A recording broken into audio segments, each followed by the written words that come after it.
Thank you for joining me today. Grab some snacks, get a cold beverage, sit back, get comfortable, and let's all have a chill. Today we're going to be surviving over 100 days in Aska. This includes gathering resources, building, taking on all 5 bosses, and much more. Our goal today as we survive over 100 days in Aska is to take on all 5 bosses and beat the final boss. It's not going to be easy, I'm not sure if I can do it, but stick with me and let's find out if we can make it happen. Before we get into it, I want to take a moment to thank each and every one of you that's currently watching. It is greatly appreciated.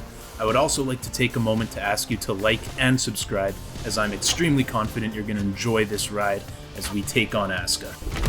Please enjoy the intro, and I'll see you guys on the other side. Let's go!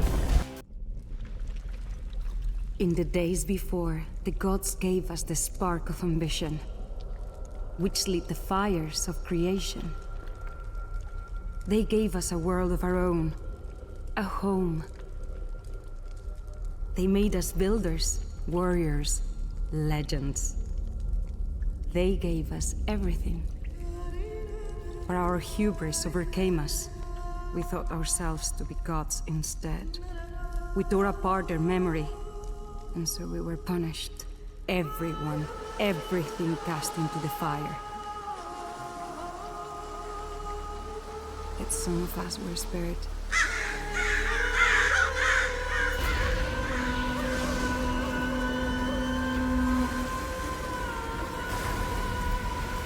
To start again.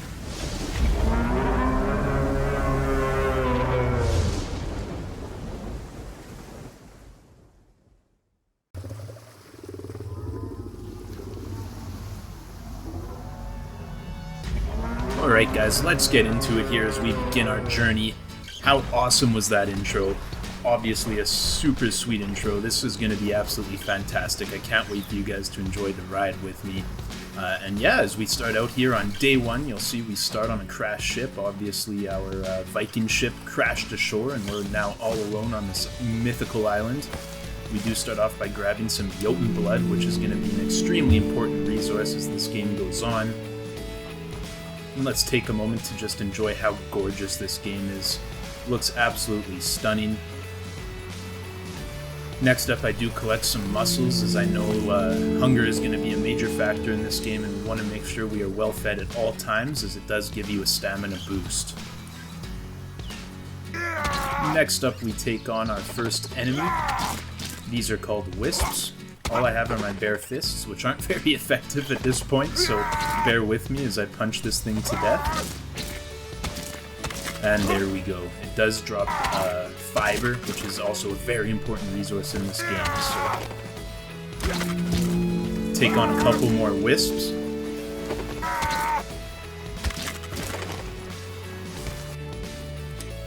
And now we're ready to start crafting some tools. I craft a wooden hoe as well as a stone axe. Unfortunately, I don't have the resources for the pickaxe quite yet. Next up, I work on flattening some ground. The terraforming in this game is extremely satisfying. And boom, just like that, we have a nice flat area to work with. So next up, I do place down a simple fire. Right away, I go ahead and complete that, and then I'm going to upgrade it to a campfire. Unfortunately, I do not have all the resources needed to upgrade it to a campfire yet, so I'm going to go out and collect the stone I need, but as I do so, a pesky wisp interrupts me, so I take him out real quick. Get back to the campfire and finish upgrading it. Then I place down my first shelter.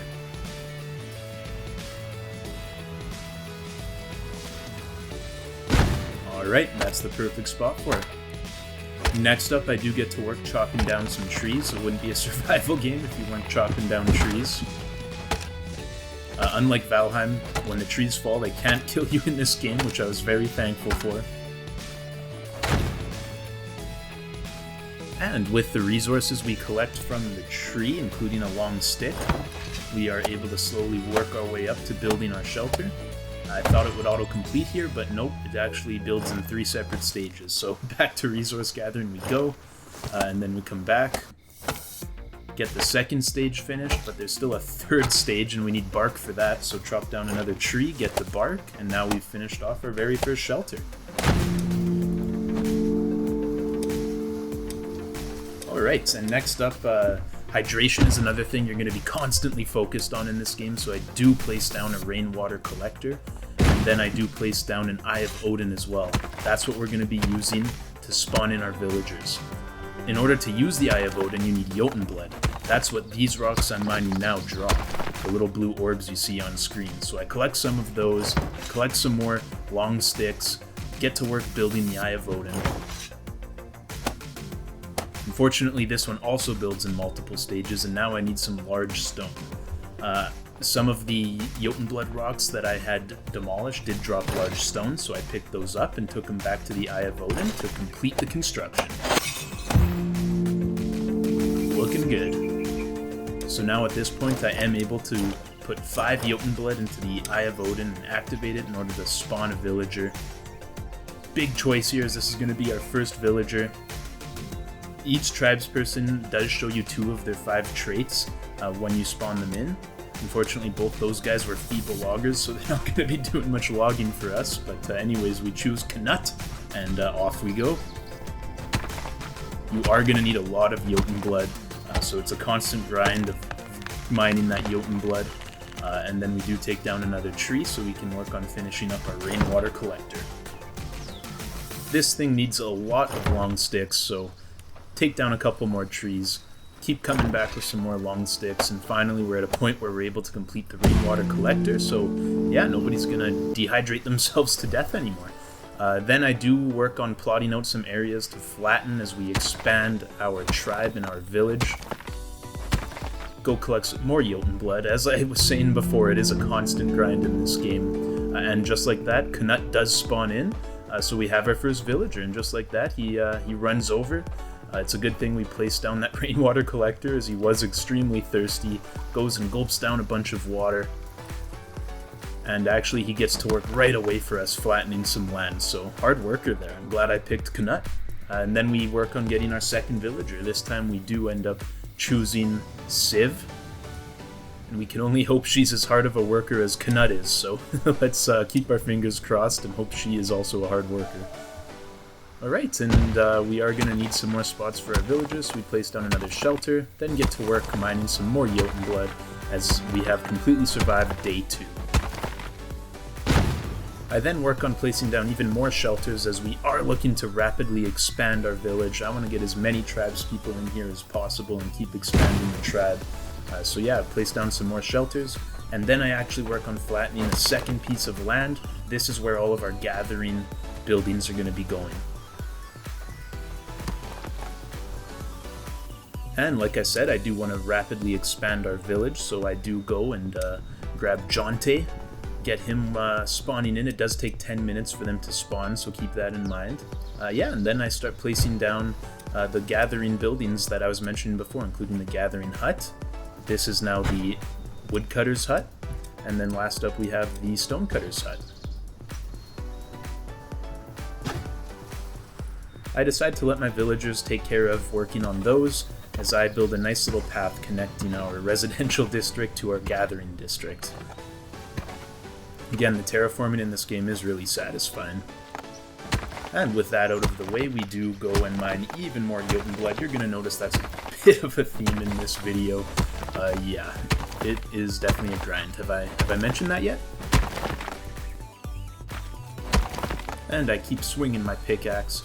Then I stumble across this freaky looking rabbit. Decide I'm going to try and take it out, get some meat for my villagers, but unfortunately it does escape. They do run away from you. I thought maybe with this cliff he would get stuck and I could finish him off, but he takes off the other direction, and yeah, it wasn't going to happen. And back to mining more Jotun blood. We do get an achievement for our third villager spawning in. Let's go. And then we help our villagers with the construction of the Gatherer's Pit. I do bring some resources over to it. Then we decide to bring Hedvig into our clan. And next up we craft ourselves our first weapon, a flimsy club. And we have now survived 3 full days in Aska. well on our way to our goal of over 100. Grab some more Jotun blood. Then we bring Bodil into our tribe. Gotta wait 10 minutes for her to arrive, but in the meantime, our gathering pit did finish, so I'm gonna go ahead and assign a worker to it. Now, Knut does have some gathering proficiency already, so we assign him. So hopefully he goes and gathers a bunch of berries and onions and carrots and that sort of stuff to help feed our tribe that is rapidly growing. And speaking of rapidly growing, we do place down a bunch more shelters to make room for all of our future tribespeople.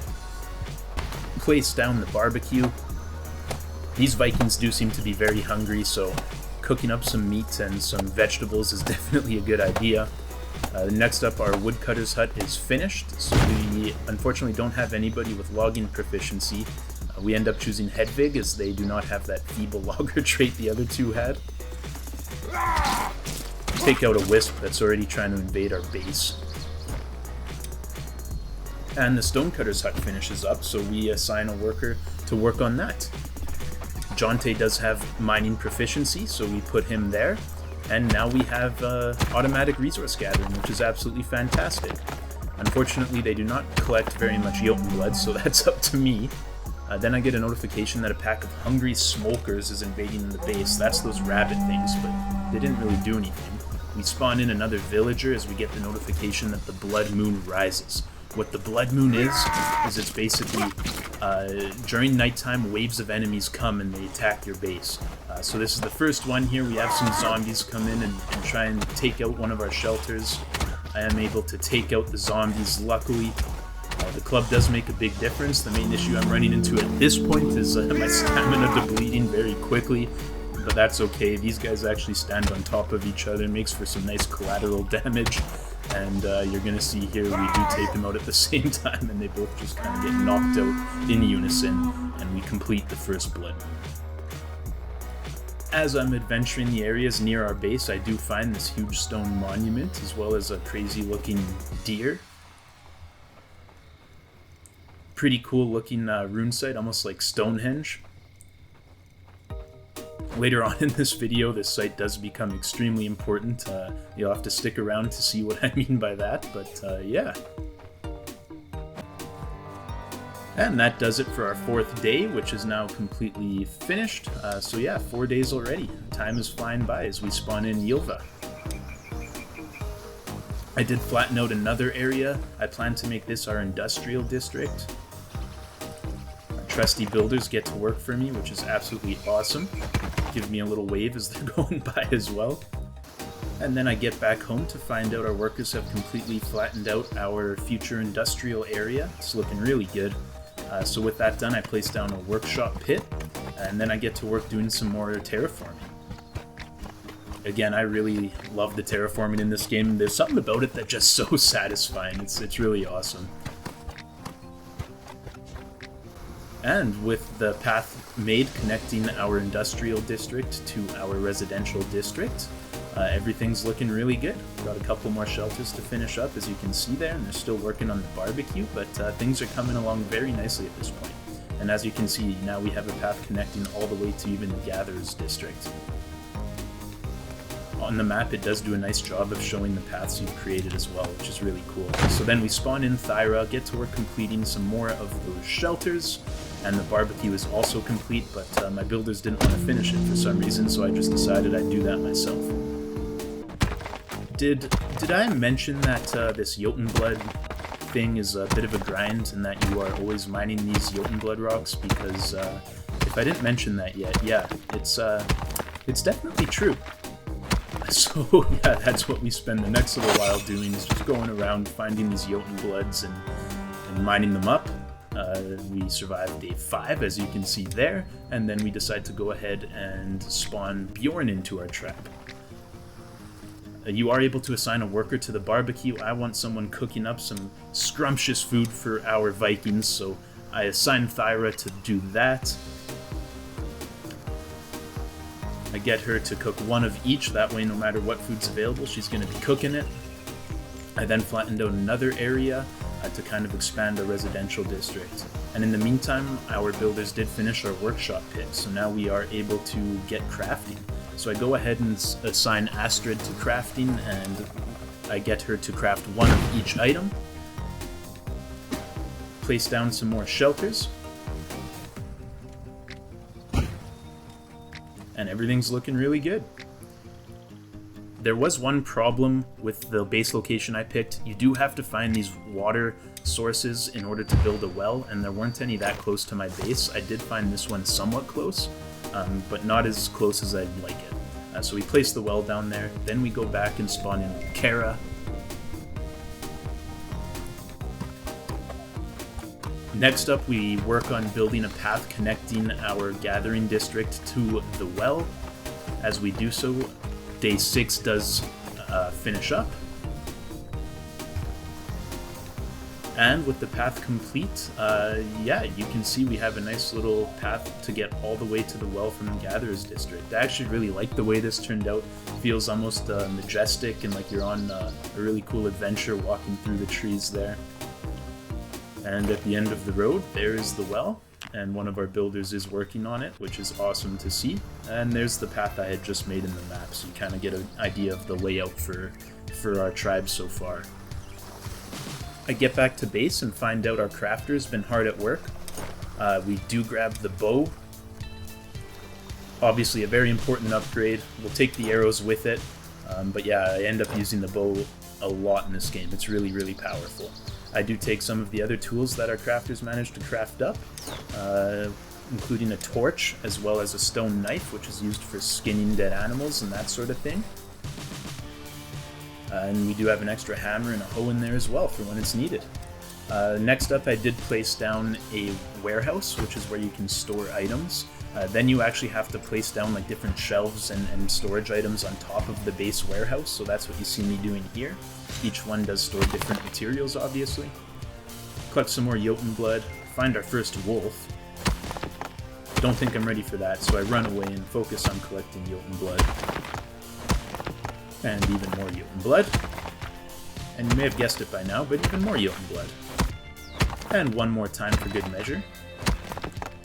And 2 more times for good measure. Unfortunately, Astrid died from starvation, as you saw there, but we do replace her. Instead of getting food, I figured it'd be easier just to spawn in a new villager. Might not be fun to live in my village, but what can you do? And then, yeah, you'll see the notification that day 7 was completed. Then we go ahead and upgrade our Gatherer's Pit, our Woodcutter's Pit, as well as our Stonecutter's Pit into the Gatherer's Hut, the Woodcutter's Hut, and the Stonecutter's Hut. We do place down another rainwater collector, and yet another one, and another one. All of my tribespeople were hungry, they were all thirsty.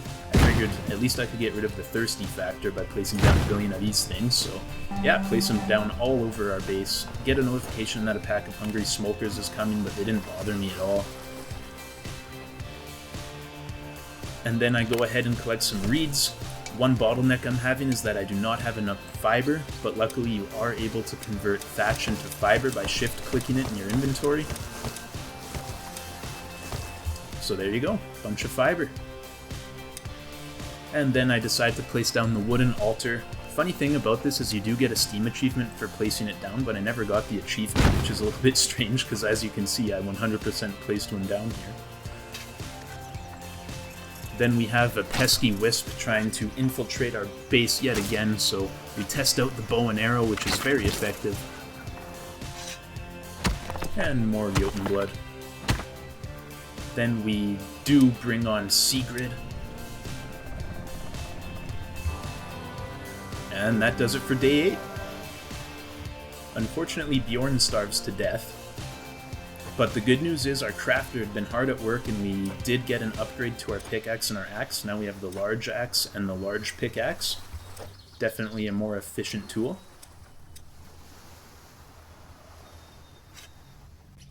So we take our upgraded axe and we are able to now take out full-size fir trees. Before, with the original axe, you can only take down the small ones, but now I can take out the full ones, and what that does is it actually produces logs.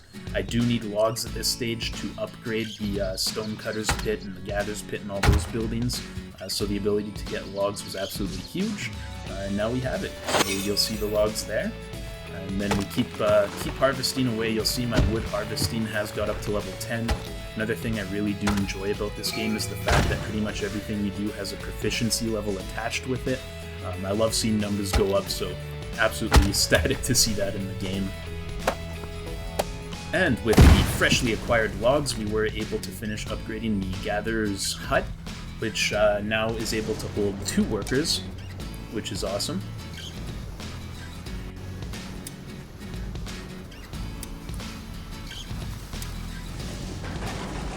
As food is a huge problem for us right now, I decided to place down a hunter's hut as well as a fisherman's hut. Then we get back to work logging in some more.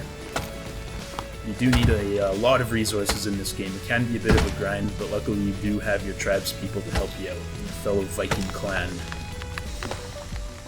Timber!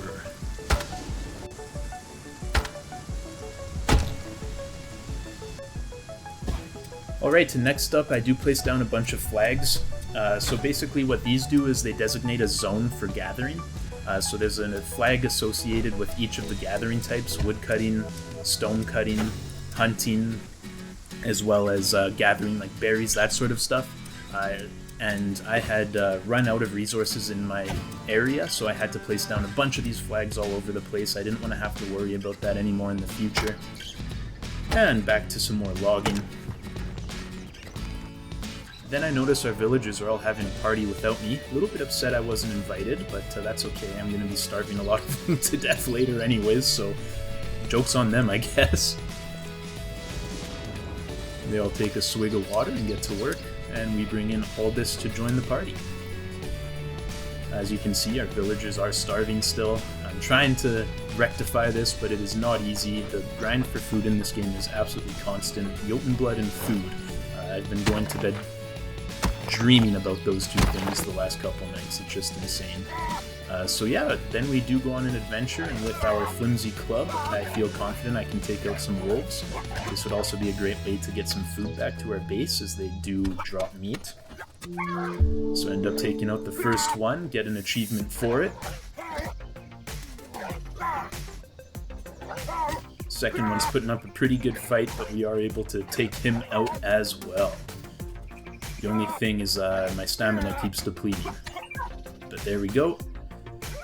And then using a skinning knife, you are able to skin them, and as I'm about to start doing that, a third wolf runs up on me, so you know what? More meat, can't complain. So then we do take him out as well.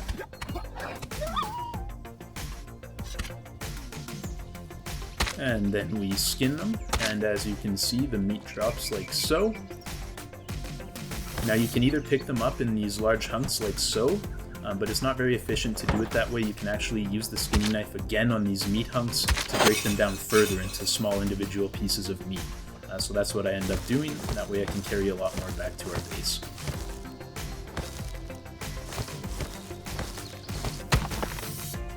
And of course we do go and grab some more Jotun blood while we're at it.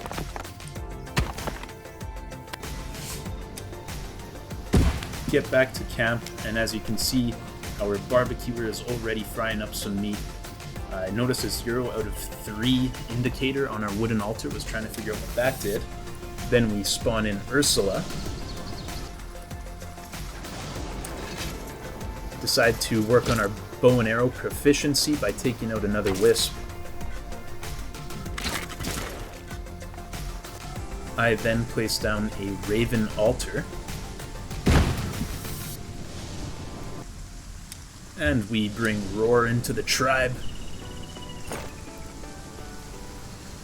Work on finishing up that hunter's hut. Unfortunately, this thing also has 3 stages, so it does take a while. Decide to join my tribespeople around the wooden altar for a little bit of gossip. And then, yeah, we have our first upgrade when it comes to housing. These are called cottages. They can house a lot more than a single shelter, and they also come with a fireplace in them to keep the tribespeople warm during winter.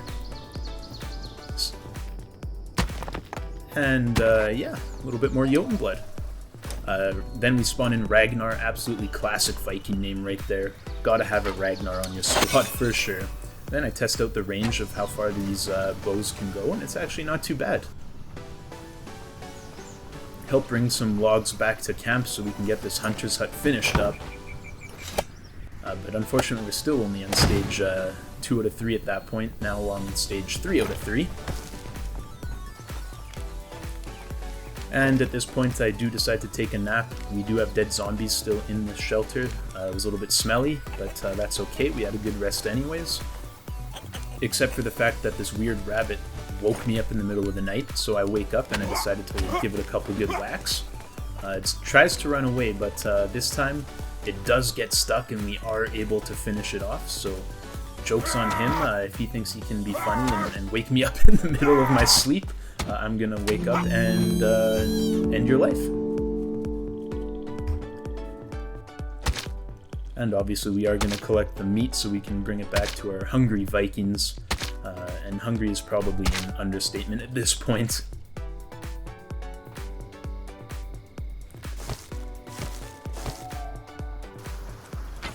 And we do take out another smoker. It wasn't enough just to take out the one who woke me up. I also had to take out his friends as well. Teach him a bit of a lesson that is just not going to fly in the future. And then we bring Anders in. And actually, just kidding, we changed to Enno at the last second. Sorry, Anders. And that pretty much sums up our 11th day. I then flattened out another area here off camera, but you can see the results. Getting a little bit of verticality going for our village, which looks really cool. We have a nice little vantage point of the whole village from up there. Alva starves to death, unfortunately, so we really want to get this hunter's hut done. That way we can assign a hunter to go hunt things, bring us back meat, and make sure we can avoid any future starvation, as yeah, there's quite a famine going on. Not a fun place to live right now, but I'm working on it. And with the hunter's hut all finished up, we do assign a couple tribes people as hunters. Take out a wisp. As you can see, our proficiency has gone up, so our damage is also going up, which is awesome. We do help bring some resources back to our cottages. Take down a couple trees, and that takes us to the end of the 12th day. And then you'll see our first cottage does get completed here. So of course we go inside and check out our new space. And it comes with 2 beds as well as a fireplace, but what you can actually do is you can place down additional furniture, including beds, and the number of beds is how many villagers that house can house. So you definitely want to place down as many beds as possible. I fit 6 in each one. I do place down some more flags as our workers are complaining that they can't find any resources again. So yeah, just go on a massive spree, placing down a bunch of flags all over the place. You can see them on the map there. We have quite a few different zones going. And then, have I mentioned yet that the Jotunblood grind is quite insane? Because, yeah, it definitely is. So that's what we do now. And that takes us to the end of day 13. We decide to bring Hendrik into the fold.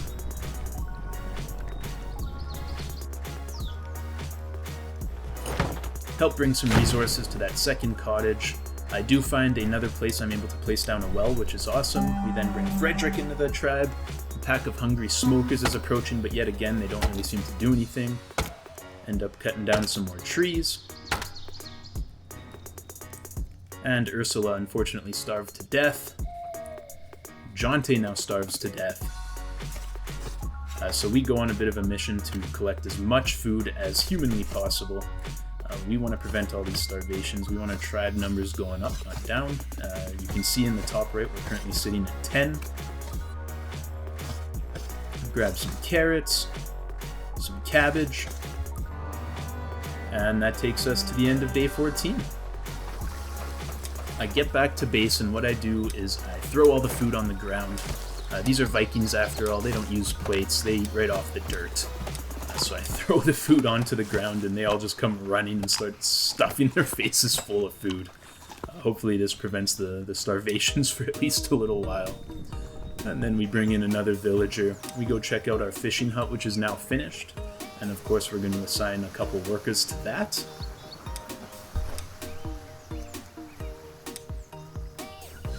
and hopefully that also does help with our famine situation. And when a villager dies, you do see a little cross type thing, so that's what that was there. Rest up real quick. Go up to that platform we had flattened out earlier, and we place down the barracks. So obviously what the barracks does is it's a place to train up your military, basically. So awesome to have that going. We do break down some more Jotun blood, and as we do so, we run into skeletons for the first time. These guys can do a lot of damage if they hit you with their swords. As you see there, 24 damage. It's definitely a big step up from the wisps and wolves from earlier. A third one comes in with a bow, and I get myself into a little bit of trouble, so I do tactfully retreat. But it works out just fine. We isolate the one with the bow, stun him, and finish him off. And then we're able to take the other ones out one at a time, which is no problem. It's just when they gang up on you that it's a bit of an issue. And just like that, we take out 3 skeletons. Back to getting some Jotun blood. Did I mention the Jotun blood is a bit of a grind in this game? Because if I didn't mention that, I'm just kidding. Except I'm not actually kidding, it really is a grind. Really is a grind. But the hunt for Jotun blood did lead me to find these ruins. Nice, cool looking statue right in the middle. It was just skeletons that were guarding the area, so not a new enemy type. But I did want to train up my bow proficiency. As you can see, we got up to ranged combat level 2 there. And I keep firing arrows and keep missing. My health gets down, I almost die, so I do have to retreat. Of course, as I'm trying to get back to base unscathed, the wolf does track me down, but I was able to outrun it, thank goodness. Get back and spawn in Tove. And here's a look at my levels so far. As you can see, my gathering and stone harvesting have been really good, thanks to the need for food and Jotun blood. And it turns out these ugly-looking smokers have not learned their lesson from last time. They're trying to disturb our sleep again, so I don't know how many lessons it's going to take, but we give that one another lesson. And that takes us to the end of day 15. So to start off day 16, we place down another campfire. Sigrid did starve to death, unfortunately, but that's okay because we do have Nora to replace her. Work on that bow proficiency some more by taking out another wisp. You can see our fishers working in the background. Take out a nice looking tree. And we get to our second blood moon on day 15. This time they send a bit more of a formidable squad at us, not just the easy zombies, but some skeletons. Our villagers do help out, which is really great. The shields were a bit annoying, but they do break eventually if you hit them enough. And yeah, we took out the skeletons. Then we decide to spawn in Halvar. And another wave comes, so this time we're going to train up our bow.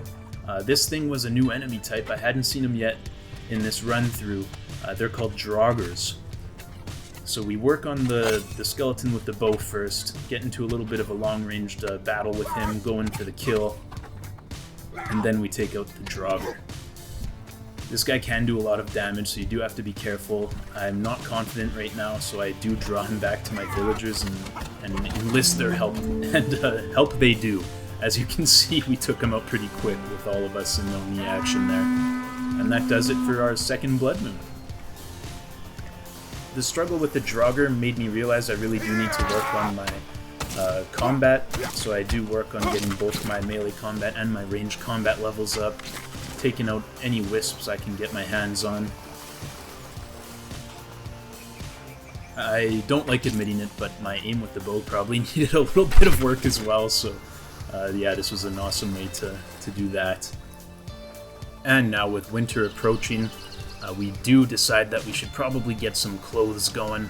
In order to do that, we do need to grab the Weaver Edition to the workshop, so that's what I placed down there. It helps you produce textiles and clothes. Then we go back to our barracks, and yeah, just as we get there, it finishes up, which is very exciting. Now we do have a way to defend our base. So you can actually assign villagers to work here, and they will train and gain combat proficiency, as well as defend your base. And you can actually train here yourself as well, and work on building your own combat proficiency. That's what you're going to see me do in 1 second here, as I take out my large club and start hitting the dummies. And you'll see we do reach combat level 5, which is absolutely awesome. Definitely going to need to get those damage levels up if we want to take on all 5 bosses. And then, of course, more Jotun blood. I'm not sure if I've mentioned it yet, but the Jotun blood is a bit of a grind in this game. Definitely going to be spending a lot of time getting Jotun blood. And the problem with Jotun blood is the more you mine it, the further and further you have to go from your base to collect it the next time, as it does not respawn. So, but yeah, we've survived the 17th day, continuing to grab as much Jotun blood as humanly possible.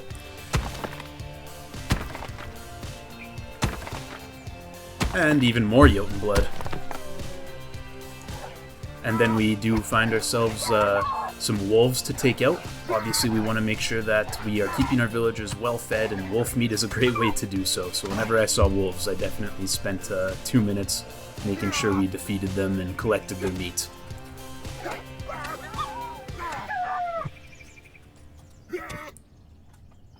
As you can see, my damage has gone up quite significantly from when this video started.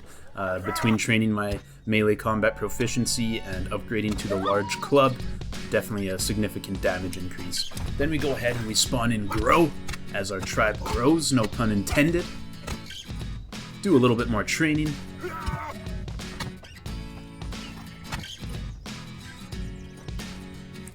Make sure we stay hydrated, as you do get that stamina buff for being fully hydrated. And we get up to melee combat level 6. Now, one of the Draugrs we killed during one of the earlier Blood Moons is just lying in the middle of our base here, so I do take it out. You actually have to mine him, as his body's made of rock. Get a notification that a Wolfar attack is coming. I actually like these Wolfar attacks because they're a great way to get meat, and the wolves come to your village, so out of all the different types of raids there are in this game, this is definitely my favorite. They can throw as many wolves at me as they want. And then we take out the last wolf. This one looked a little bit scary with its glowing red eyes, so definitely didn't want him haunting our village. And yeah, defeat him and the attack is over. So we then spawn in Ari, and then we decide to test out the Raven Altar. What it does is it produces these Raven potions. You turn Jotun blood into a Raven potion, and basically what that does is you take the form of a Raven and you're able to fly around. Now, I thought that we would just be taking control of an existing Raven and our body was still on the ground, but unfortunately that's not what happens. You actually turn into the Raven itself, and you'll notice the blue bar at the bottom. That's how long you have before the potion runs out, and yeah, that wasn't ideal. Lesson learned, definitely make sure that you keep an eye on that bar at the bottom of the screen when you go into Raven mode, because you will drop out of the sky and die if not. This game does give you 2 options when you respawn. You can either respawn as a ghost. This lets you keep all of your items and all of your levels, but you do have to sacrifice a tribesperson. Or you can respawn the other way, which does not force you to sacrifice a tribesperson, but unfortunately you do lose levels and you do lose your items. So I decided to respawn as a ghost and sacrifice one of my tribespeople. Unfortunately, Grow was not able to stick with us very long, but his sacrifice is definitely not forgotten. Alright, and next up here on the 18th day, we do have a bear invading us. This actually worked out really well for us. It's pretty funny. Our villagers inside of the cottage were able to attack the bear through the wall. Definitely not something I was expecting, and probably something that's not intended, but it works for me, as we were able to easily take out this bear. I didn't even have to do much. And just like the wolves, it's actually not a bad raid, because now we do have a plethora of meat right at our base, so it definitely helps with the food situation. So we go out again and fight some more wolves, again just training that combat up and grabbing as much meat as possible, and that's how we complete the 18th day. We then spawn in Vigo, and I assign a worker to the barracks. As you can see, he trains quite interestingly. I guess his strategy is to jump up on the enemy's shoulders and hit him in the head. Not a style I'm familiar with, but I guess that's the Viking way of combat. Then we get notification that some of our villagers starved to death, unfortunately. We take on a dragger for the first time. At least a wild dragger, as we did have a couple that came in the raid. But the bow and arrow doesn't seem to be doing too much damage to him, and he is pretty strong, so I do end up just deciding to retreat. Nora unfortunately starves to death, so we replace her with Orvar. And then we go out collecting a bunch of mussels because we are absolutely sick of our villagers dying from starvation. We cannot let that keep happening.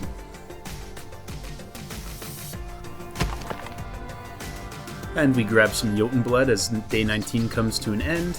Then we bring the mussels back to camp, and obviously we're very hygienic here at our Viking tribe, so I do just drop them on the dirt. The dirt does add some good flavor. Bring in Lars, and then we bring in Tora as well. Bring in another villager, and then we get to work helping our tribe knock down some trees. And next, with the food crisis that is currently taking place, I decide to place down a farm. These beach rocks that spawn in, unfortunately, there's no way to get rid of them, so yeah, you just kind of have to work around them and live with them. Place the farm down, and then we go back to our warehouse and place down some more storage containers. This time we focus on weapon and tool racks, as yeah, we do not have enough space for all the tools and weapons that we have our guys crafting for us. And towards the end of day 20, we do get a notification that a blood moon rises, so we take out a couple of skeletons. They're trying to take out our Eye of Odin, which would not be good. That is how we bring in new villagers. So we make sure that, while it does get damaged a little bit, it doesn't get completely destroyed.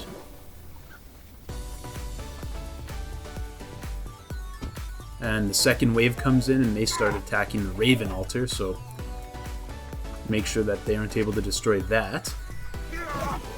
My tribe's people are all sleeping, so not many of them are up to help me, so I try driving them back to camp. And it does wake up the villagers, and they do jump in and help me, so the plan worked. This guy just has a bow. The guys with the bows are really easy to take out in this game. Glitch through the ground a little bit there, but it's okay. No harm, no foul. We get up and we finish him off. And the last wave comes in. A couple skeletons with one Draugr. Again, they're going for that Eye of Odin. And again, we draw them back to camp, get our villagers to wake up and help out with the battle.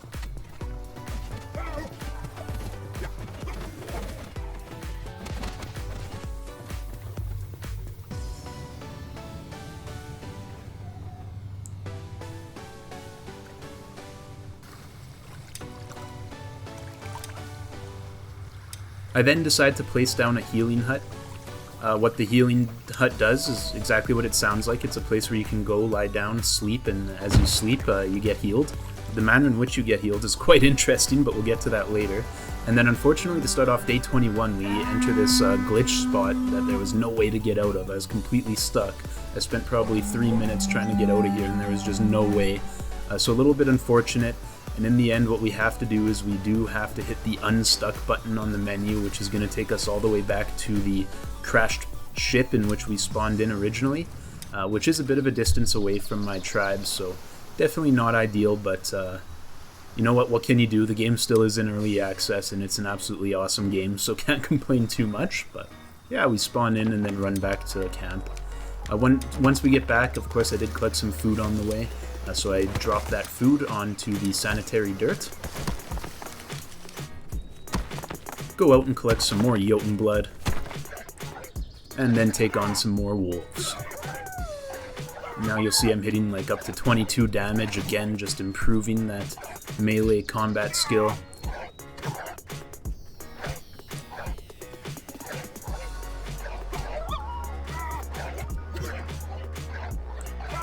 get hit a little bit more than I like to here, but with these wolves, I don't want to sit and dodge all day.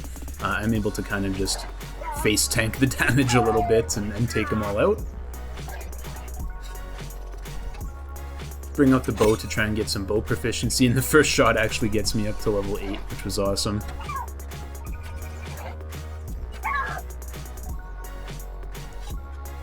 Have a drink of water, and then go collect some more Jotun blood. Yeah, in this game, believe it or not, you do have to get a lot of Jotun blood. It is a constant grind. So just so you guys are prepared for that, I wanted to mention it.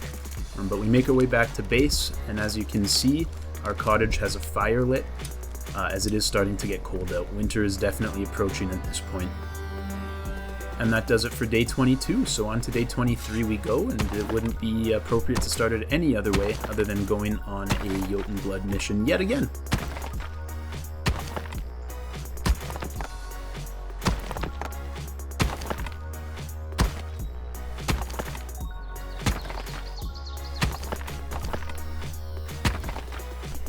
And unfortunately, I am a complete idiot. I managed to get myself stuck in that exact same spot again. Please don't judge me too harshly, I'm sorry. What can you do, though? On the way back, we do take out a couple wisps and train up that bow proficiency. And then we decide to spawn in nude. The farm has finished, so what you do is you actually place down the farm crops in a similar fashion to when you're terraforming land. The max size that you can build by my experimenting was a 4x4.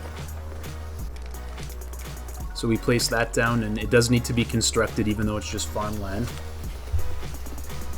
Then we go ahead and place down a couple more cottages, as we are running out of housing for our clan and we want to keep growing much bigger than we are even right now. Go ahead and place down another warehouse, and that finishes for day 23. Start off day 24 by going and killing some wolves.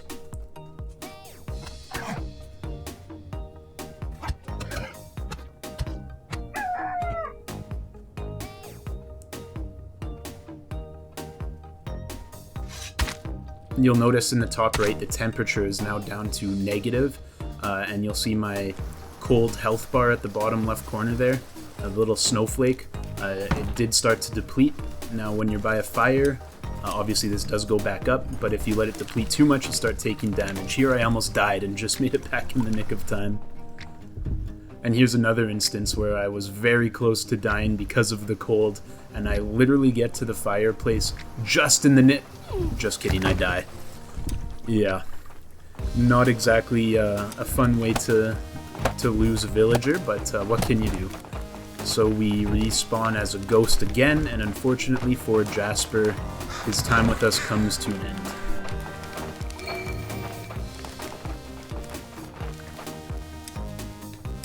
Then we spawn in Claws, grab some meat and bring it back to camp.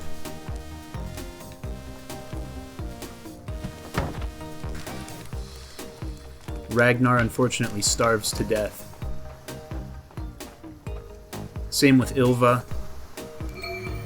And Roar just decides to leave. So at this point I do go and get more muscles yet again, as I want to make sure that I can limit the amount of tribespeople starving to death as much as humanly possible. And again, I do cut it a little bit too close with the cold temperatures outside. We do almost die a second time, but this time I am able to make it back to the fire just in the nick of time. Look how close my health was to fully depleting there. Definitely a close call. And of course we go out and collect some more Jotun blood. The Jotun blood in this game is really grindy. Yeah, I don't know how else to describe it, but yeah, believe it or not, it's quite a grind to get the Jotun blood. You're constantly going to be doing it. Anyway, we then spawn in Gerd. Magnus starves to death. We decide to do some cooking ourselves because our barbecue workers are not efficient and we want to get these guys fed. I also go and grab a bunch of fish and gut them myself and start cooking up the meat for my tribespeople. Again, just trying to end this famine that's terrorizing our clan right now. And as you can see, by day 25, winter is fully taken over. We're in the midst of a full-on blizzard. The temperature's minus 18 degrees. Our cold bar goes down extremely quickly. And for food, we're not doing too great. So definitely a little bit of a concern here. Being into the winter months, food situation's not looking great, but we're going to fight through it. Unfortunately, the tribespeople that sleep in the basic shelters do freeze during the night, so that's what you saw there, was them all getting gathered around the fire. Definitely need to build some more cottages to avoid that. And yeah, we go ahead and start cooking some more meat for our tribe. That takes us to the end of day 27. Start off day 28 by grabbing some Jotun blood. Yeah, the Jotun blood in this game it's really grindy. Then we spawn in Matilda, take out a smoker. The nice thing about the smokers is once you hit them a couple times, they do get injured and slow down. So as long as you get a good first hit or two, you are able to take them out without them running away.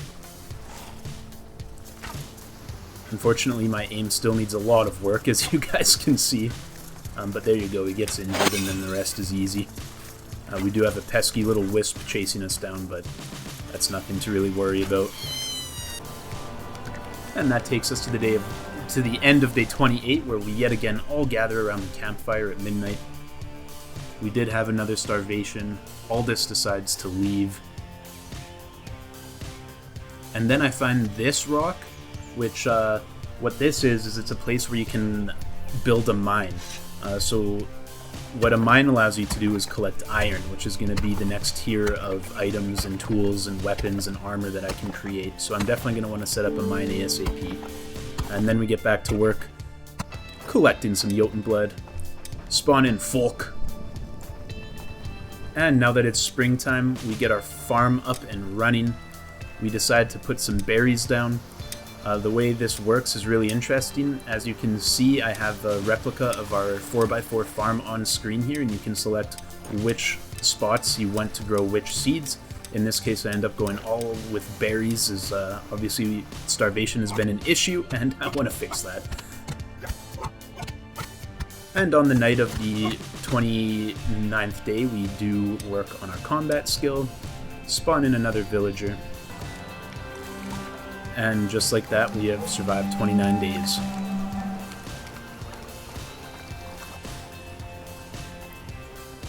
I did build a sled.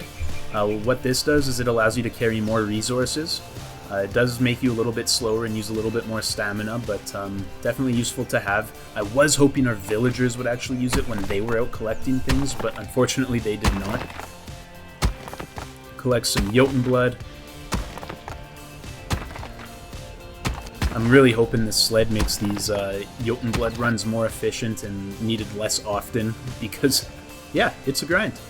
We then run into a Draugr, and this time, instead of running away, I make the decision I am going to fight it till the end, one way or another. He does block with the shield quite a bit, but again, if you hit him enough, the shield does break.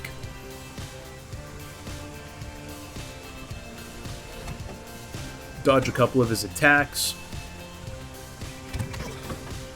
Go in for some leg hits. And actually, this guy's shield still hasn't broken. That's not normal, but I guess it can happen. And there it goes. It breaks just in time for him to die anyway. And just quickly grab some berries, and that takes us to the end of day 30. On day 31, we go grab some more Jotun blood. And some more Jotun blood. And we fill up our sled with the extra Jotun blood so we can carry a lot more.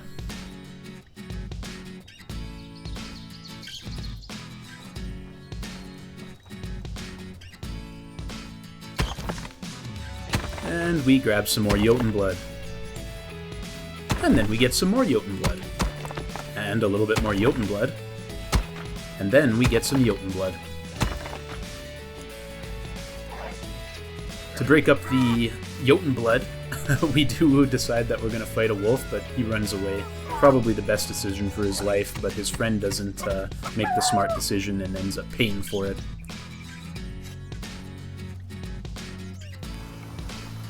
And we get back to base with a full inventory and a full sled full of Jotun blood. Takes us to the end of day 31. On day 32, we place down some more rainwater collectors, as our farmers do use a lot of water. We bring Asmund on board, and we get a Wolfar attack, which again are my favorite type of raids in this game, so no problems here.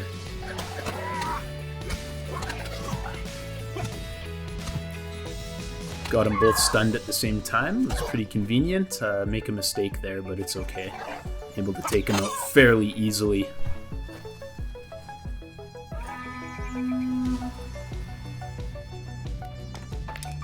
We then bring in Burger. Hopefully Burger can help with our starvation issue. Maybe we can eat him if food sources get a little bit too low. And we then place down a cookhouse where we can make new types of food recipes.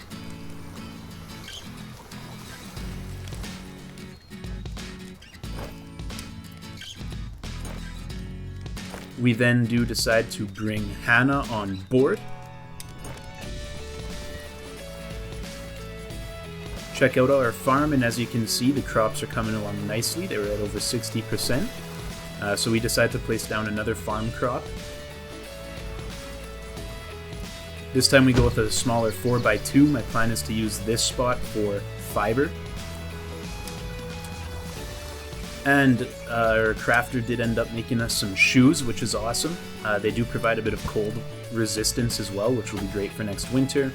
We placed down a bunch more storage items.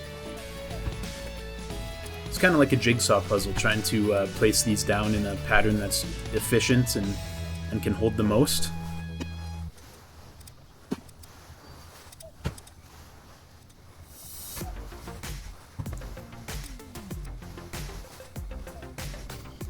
And then we bring in Stig.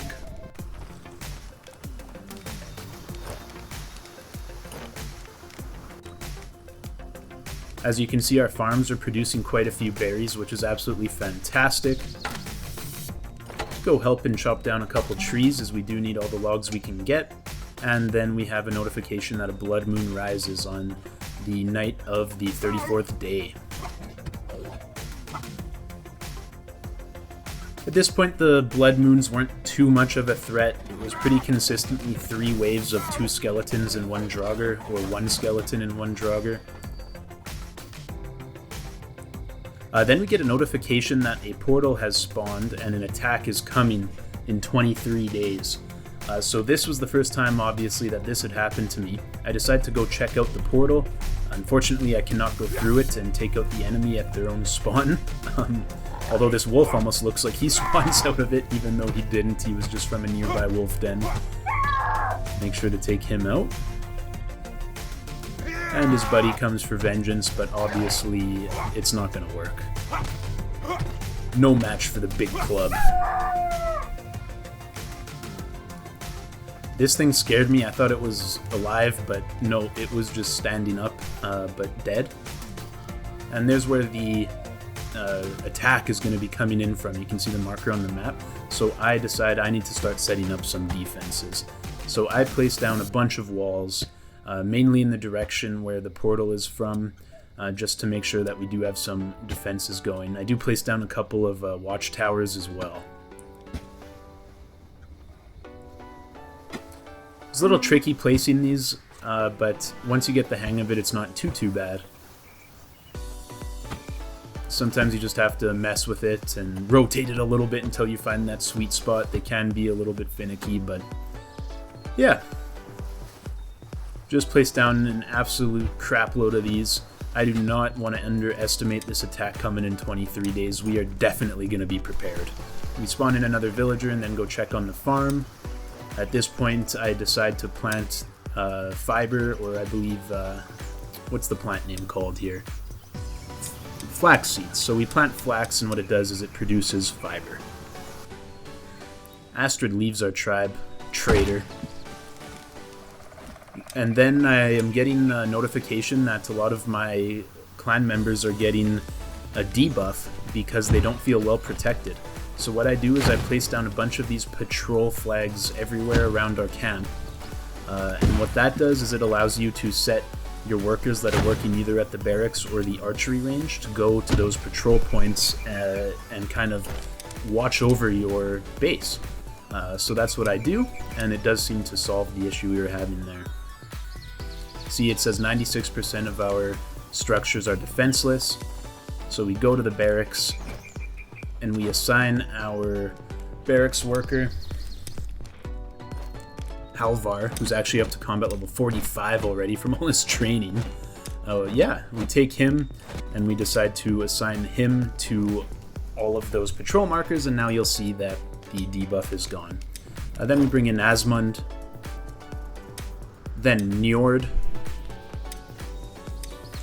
place down another watchtower,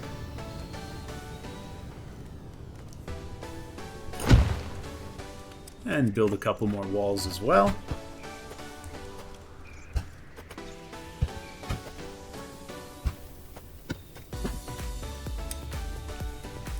And you can now see all the grinding we have been doing is paying off. Gathering up to 35, Stone Harvest 33, Wood Harvest 22, Melee Combat up to 13, and so on. That takes us to the end of day 37. And then we spawn in Odd. At this point, we do assign a worker to the cooking house. We only have 2 recipes unlocked at this point, but I noticed one of them increases joy in your villagers, so that is definitely the one I went for. Blood Moon rises, so we have to take out a couple of enemies.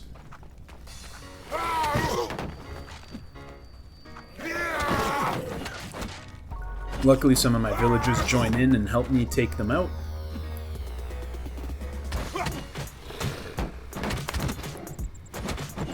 And we send him to Valhalla, or whatever hell is for Vikings. Then we do place down another crop field. Just want to get as much food going as possible, as that is definitely one of the biggest choke points in this game.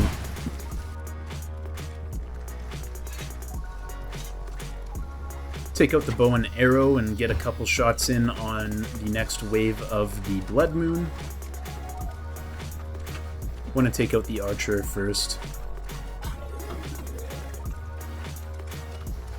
He lands a pretty crazy snipe on me there. I was not expecting that one, but what can you do? We're still in very good shape, obviously.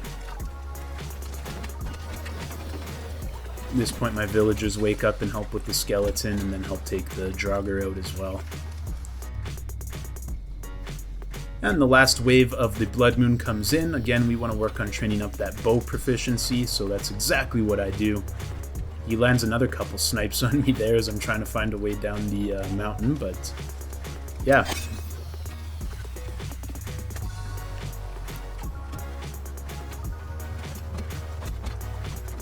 Skeleton's trying to take out our healing hut, which I did not appreciate, so I had to show him his end. And this guy's trying to take out our barracks, so we definitely want to finish him off as well. We go in to just take him out with the club. Break down his shield, and now it's game over.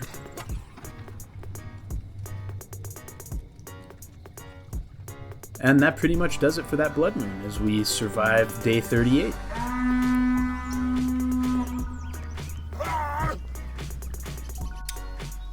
To start off day 39, we decide to summon Ulfhild. Then we place down the archery building. This is the same as the barracks, except for people that are going to be using the bow and arrow, obviously. And then I decide to do the terraforming myself on this one. Very satisfying. I love the way the ground just evens out like that. Then we add the leatherworking addition to our crafting house. And this is actually the healing hut. This is how you get healed. They just beat you with a bush. It doesn't look comfortable. It doesn't look like it would heal you, but somehow it just works. I found that absolutely hilarious as we bring in another tribe member. I then place down a kennel, which is going to allow us to trap some wolves and raise some wolves of our own. Then we bring in Kjell. Takes us to the end of day 40.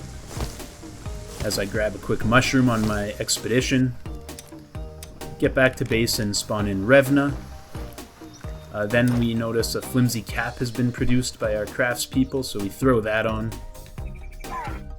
Go and take out some wolves now that we do have a little bit of armor. And yeah, you can see again our damage is increasing. We got a 24 in on that last wolf. Another 24, a 25 there. Yeah, really fun just kind of seeing the progression of the melee in this game, and those damage numbers go up and up. It's becoming very efficient to take out these wolves. And of course we do grab their meat. So, now that we have the kennel back home, we need to set a couple of Wolfar pup traps so we can trap some Wolfar pups, bring them back to base, and then raise them as our own. They will defend your village, and they can actually go hunting and go out on missions with you, so a pretty cool addition there. You do have to put some meat in it, and then press Q to activate the trap, and then you just have to wait. Decide to place down another one just to increase our chances of getting a Wolfar pup. And we head back to base and wait for them to do their thing. Now you're only able to place 2 additions per craft house, so we place down another one as there's a lot more additions that we need to add. And at this point I notice these mounds of dirt that you are able to damage and destroy at the Wolfar Den. So I take it out, and a bunch of red lights come and form the face of a wolf in the air. So I then move on and take out the second one. And I am not ready for this at all, but what this actually does is it spawns in the wolf boss. Fenrir is his name. Alright, and there he is. I think I'm ready for the first boss at this point in the game. So we go at him, we take out the bow and arrow, we hit him with a couple pot shots. His move was very hard to avoid if you didn't time it perfectly, the one in which he jumps at you like that.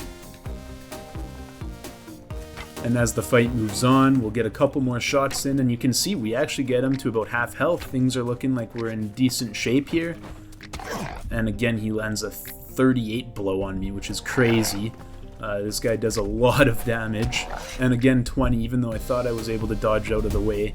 So at this point I say, screw the bow, let's use the old trusty club, and I go in for some melee combat. I was able to do 22 damage, and then all of a sudden he spawns in 4 buddies, and I can't move, I'm stuck, and unfortunately I do end up dying, so we do respawn as a ghost, and we have to choose our next sacrificial lamb so that I may prevail. Unfortunately for Hedda, this time it was she who would be ended. We appreciate your sacrifice.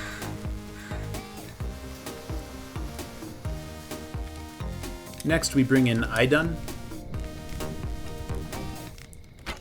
Then we train up our bow proficiency at the archery range. Up to level 19 now, which is just fantastic. And then we decide to train our melee combat as well. And we get that all the way up to level 16. That takes us all the way until day 43. So now we've got our melee and ranged combat both up to level 20. I'm thinking maybe, you know what? Let's try Fenrir one more time now that we've increased those levels. So we fire a couple of pot shots with the bow again. Have yet to take damage, but when he does strike, he deals 40, and then he quickly pounces on me before I have a chance to run away for another 40 blow. Things are going okay. We're about even when it comes to health at that point, but then he lands a couple more blows, and I decide to run away. It's not going to happen for me today. That said, out of pure spite, we do take a couple shots at one of his buddies there. Take a couple more shots at him, but he had recovered quite a bit of his health. And yeah, I just give up at this point. Back to base we go. We get whacked by the healing bush a couple more times. And then I go and steal the Wolfar trap, as it does have a pup inside. Fenrir does not like the fact I'm stealing his babies, but luckily we are able to outrun him. He does get a nice hit in and knocks the pup out of our hand at one point, but I retreat and I'm able to go in pick it back up and get him back to base. So it all works out in the end, and yeah, I guess despite Fenrir killing me once, last laughs on him, as I do have one of his children that I'm going to now raise as my own. Can't think of, you know, a better way to get revenge than that. And there's the cute little puppy inside of the cage there. So small, it's absolutely adorable. We get him back to base, throw him in the kennel, and as you can see, he sits patiently and waits to be fed so he can keep growing into a full-grown pup. And as we're chilling with our new puppy, we get a notification that another blood moon is rising. You know the drill at this point. We go in and we take out a couple skeletons and a dragger.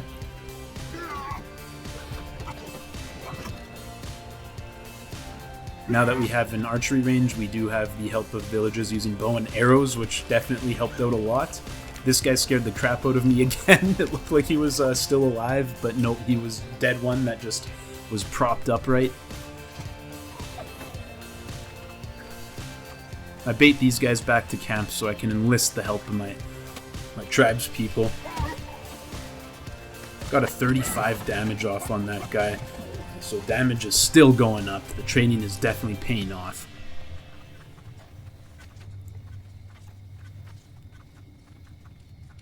And the last wave.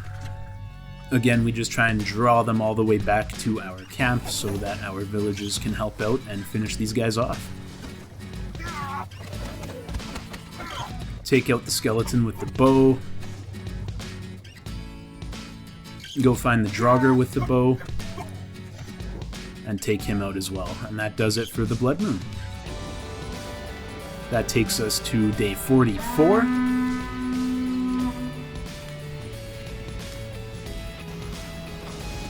Spend the morning just chilling with my new puppy.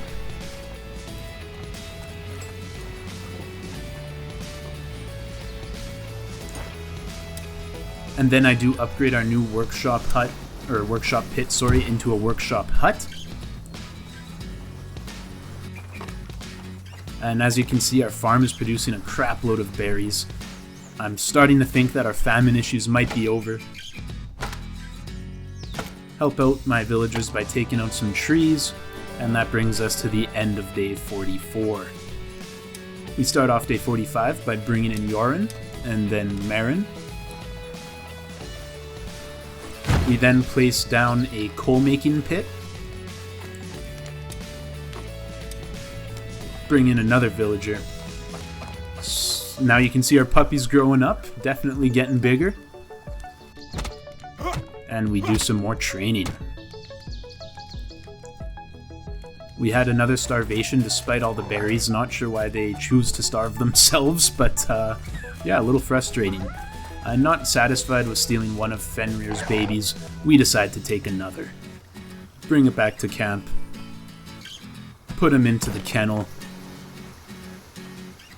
And there he is.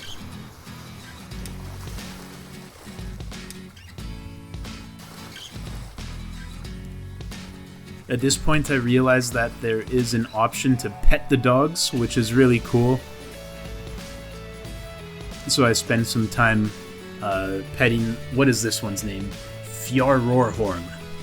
Pretty cool Viking dog name right there if you ask me. And as you can see, they can get perks as well as status effects. This one's a menace, so I have to keep him well fed, but he is very good at combat. At this point I have him join my party, which basically means he's going to follow me. So he now escapes the kennel as he is fully grown. And that takes us to the end of day 46. To start off day 45, we spawn in Lauritz. Then we place down a bloomery. This is where you take coal as well as iron ore and turn it into more refined metal that you can use to create iron tools, iron weapons, and iron armor. I was depressed by all the memorial signs everywhere of our lost villagers, so from this point on, anytime I saw one, I took it out. We don't want to be reminded of the failures of our past, especially as another blood moon rises. And you wouldn't believe it, but I end up getting stuck in that same glitch spot for a third time, so yeah, definitely not ideal. Especially in the middle of a blood moon. We get back to base just in time for, I believe, the last or second last wave. Take out a skeleton. Take out the Draugr archer. The one problem I was still having when it comes to combat in this game is my stamina bar running low. It does not take much for you to run out of stamina. A couple swings and a couple rolls and all of a sudden you're out, so it is something you always want to be watching, and if there's any way you can give yourself a stamina buff, definitely do it. But yeah, I draw the last couple invaders back towards camp, enlist the help of my tribespeople, and then we take them out.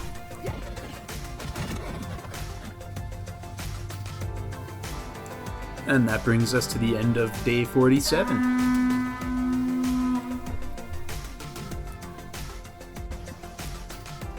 Starting out on day 48, we are able to get a shirt. Then I go around and check my villagers for pants, because I still have no pants. So I want to see if any of my villagers are stealing my clothes from me. Obviously, as the tribe leader, my needs should come first. Greedy Vikings everywhere in this game, let me tell you. And then we end up finishing upgrading our second workshop, so we add the metalworker expansion. We bring in Hakon. And I find one wearing pants, so in the middle of the night I sneak up to him as he's sleeping, open up the inventory, steal the pants in the middle of the night, and run off before they know what hit him. And then we do go and decide to check up on our wolf. As you can see, our second pup is growing nicely. Give Grenmar a couple of pets for being such a good boy.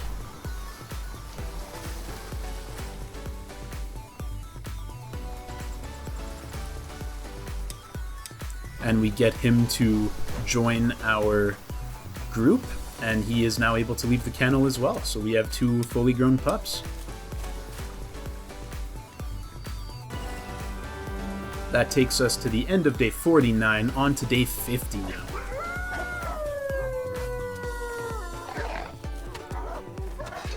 So I enlist the help of my dogs to take out some wolves. They do a pretty good job taking out these wolves. But the problem is then Fenrir gets a whiff of us and comes hunting us down.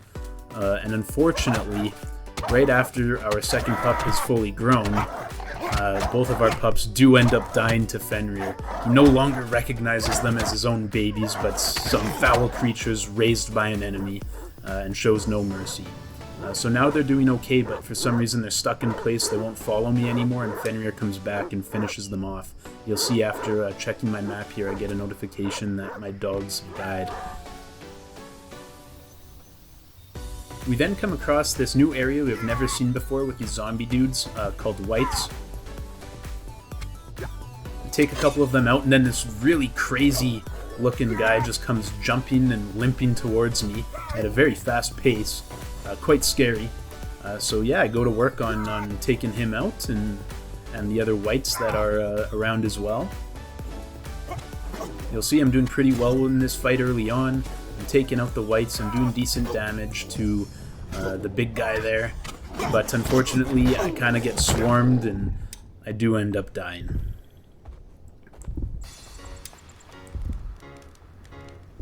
And unfortunately for my Vikings, that means one of them is going to be chosen as a sacrifice. Never fun choosing which one you're okay to part with. Usually I just go with the newest person to the tribe. And unfortunately, Hakon has met his end. So we replace him with Otis like nothing ever happened.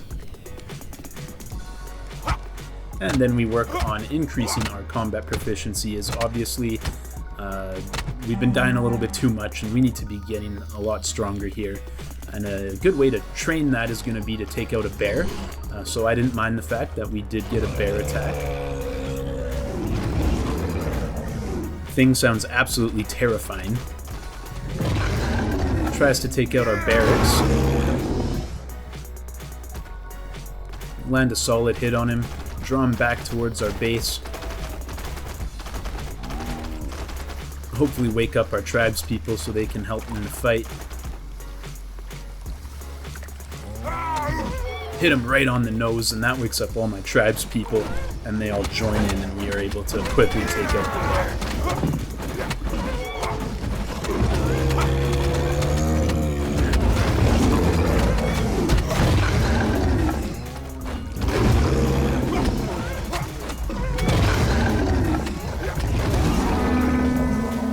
And just like that, he is down.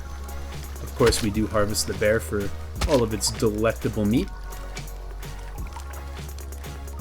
It does take a lot to skin the bear to death, and unfortunately one of my skinning knives broke in the process, but we were able to replace it and finish skinning the bear. And again, we get back to training. That takes us to the end of day 50, halfway to 100 days. And we continue training into the morning of day 51. Then we spawn in Niall. And then we build the cave entrance, basically a mine.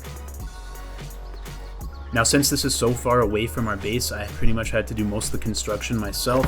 I did have a couple of my clansfolk come out and help me towards the end, but it took them a long time to get there as we are pretty far away. So I do a lot of the construction and gathering of resources myself. Luckily, everything we need I was able to find within a relatively small radius around the cave.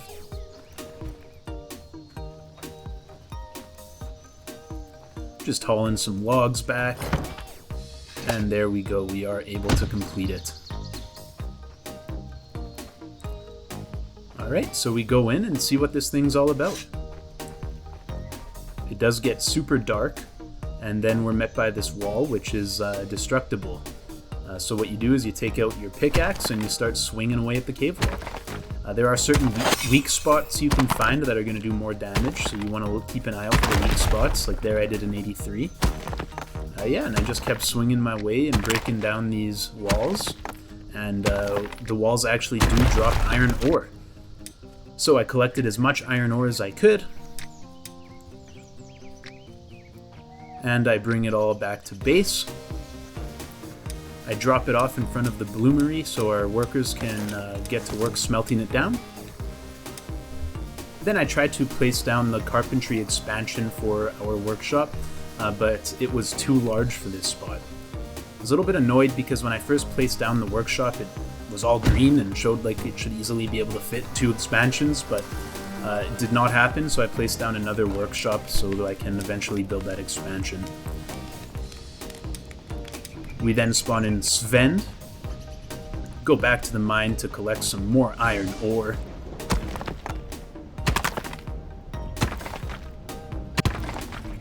And then I start hearing some weird noises from deep within the mine.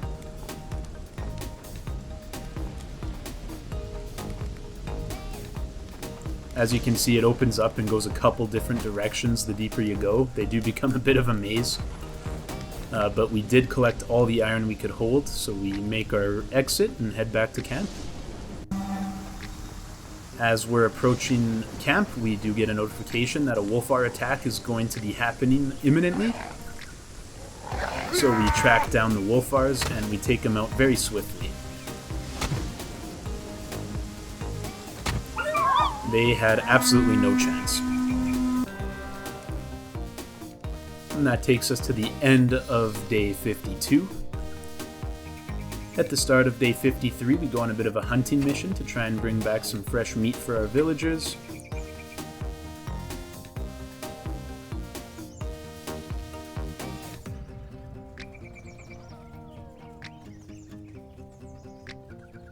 And this rabbit makes the mistake of running straight for me.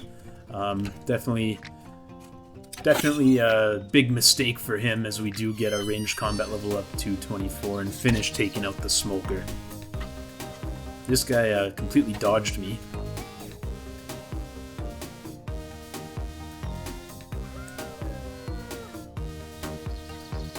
And now I switch my attention to some wolves as Hannah leaves her tribe.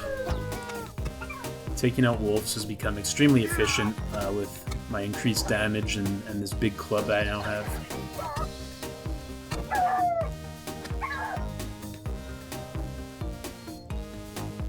Just waiting for the fourth one to come and attack me.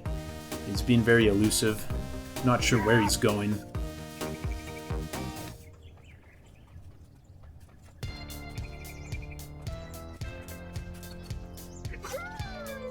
At this point I decide to take out the bow as he just does not want to engage me directly, so we take out the bow and we are able to take him out. And finally the last wolf, same thing, we take out the bow and pepper him with arrows. And just like that, we have a bunch of meat for our traps people. I then build a couple of Wolfar pup traps.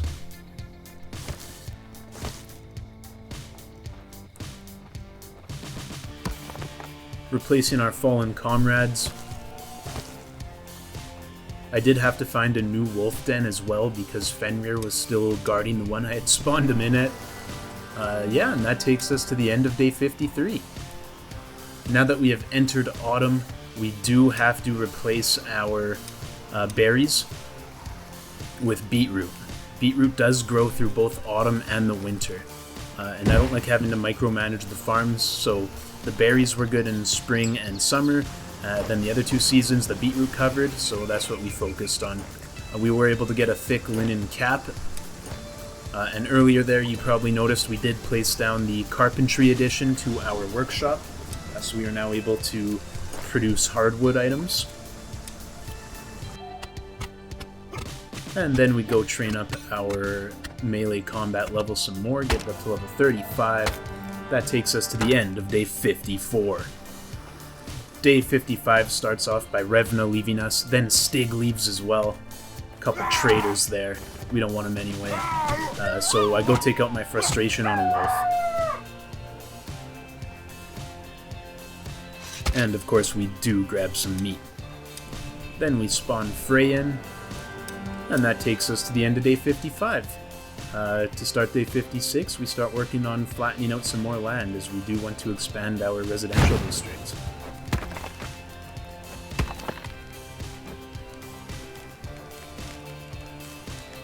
So I had flattened out this new area at the top of the hill here, right by the walls that are guarding our village. And I placed down a couple more cottages. Of course, a rainwater collector to make sure they do have easy access to water. And then we bring in Liv as the snow starts to come down.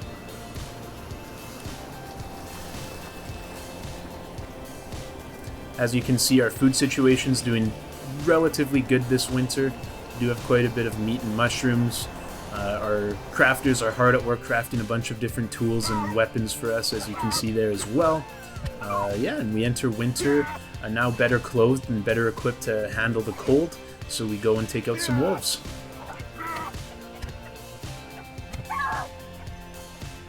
And one of our traps did activate, and while I was taking out the wolves, the second trap activated as well, so we grab one of them, and we take the Wolfar pup back to camp. Finally get him back after a treacherous trek through the snow. Spawn him in, and there's our newest pup. He immediately gets buried by snow, but that's okay. He's used to the winter, so he's doing just fine. And that takes us to the end of day 56. Marin starves to death at the start of day 57. We go back and grab our second Wolfar pup, bring him back to camp, plop him in the kennel, and now we've got two little pups.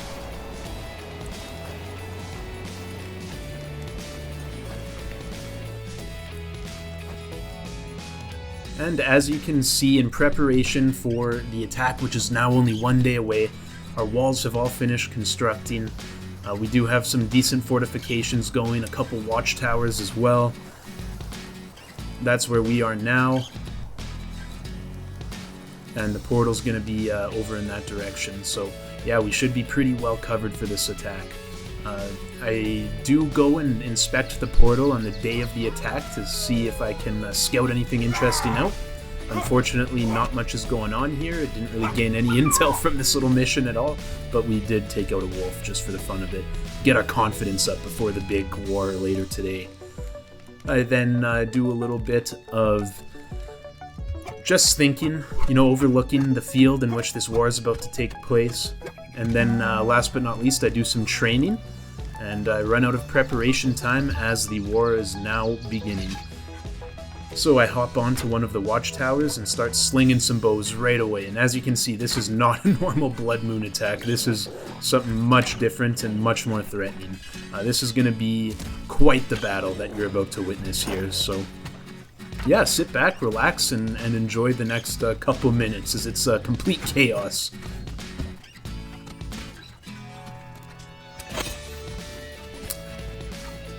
At this point, I'm a little worried as none of my villagers have come to help out. I do have quite a few archers and quite a few melee warriors that I've trained up, and they're supposed to be doing their patrols, and they should be here helping out. And finally, they do come and join in, thank goodness. This guy was able to hit me through our tower, so jumps right over our fence.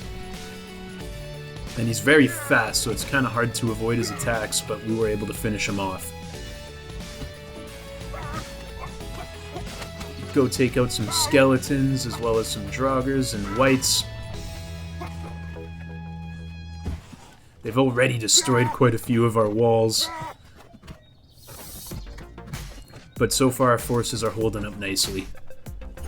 All the training in the barracks and at the archery pit have paid off. But just as we finish the first wave, the second wave is already here. Take out the big guy. Now we just focus on taking out the draugr archer, and then the small skeletons and wights after that.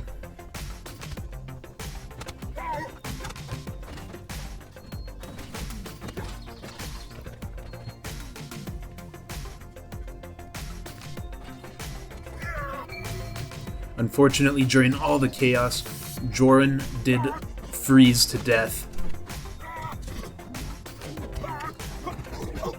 The onslaught continues as they keep sending in more troops. On top of it all, they decide now is a good time to send a Wolfar raid at me too. Just really stacking up the raids. We do take quite a few hits here. At this point we have to start being careful with our health. Wilhelmina unfortunately passes away in combat. We whip out the bow and start taking shots from a distance as health is becoming a concern. Trying to land those headshots. Finally we're able to take out the draugr. Now we move on to the skeleton. And he dies relatively easily, but at the same time Halvar freezes to death. We're losing a lot of people at this point. And the onslaught is just endless. Embless starves to death. The famine comes to haunt us again. We defeat the last Wolfar, but there's still quite a few enemies around. They've taken out a huge amount of our walls at this point. Even more skeletons and draugrs come to invade us. Another couple of our troops are taken out by skeletons.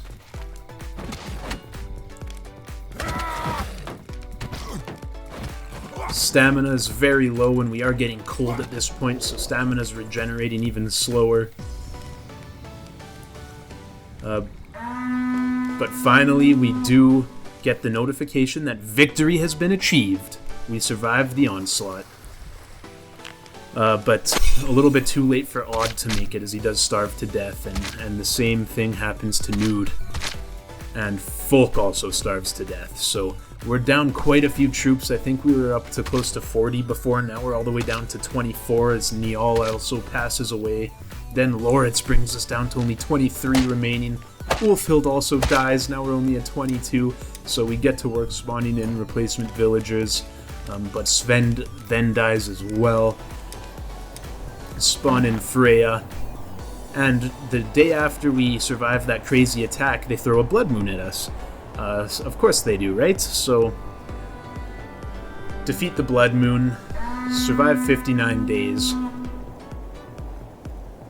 and on to day 60 we go. We start off by spawning in Nana. This isn't really the right climate, I'm sorry Grandma, but unfortunately we do need your help, so... And then after all the chaos of the last few days, I just needed to cuddle with Ira a little bit and give her a couple pets, because yeah, stress levels were pretty high. Spawn in some more villagers, including Lorelei. Just really, at this point, my number one focus is food, and my number two focus is spawning villagers, so that we can get our numbers back up, because I have a lot of unfilled jobs around here, thanks to the mass onslaught that had occurred just a couple days prior. Bring in Era. We place down another Wolfar trap.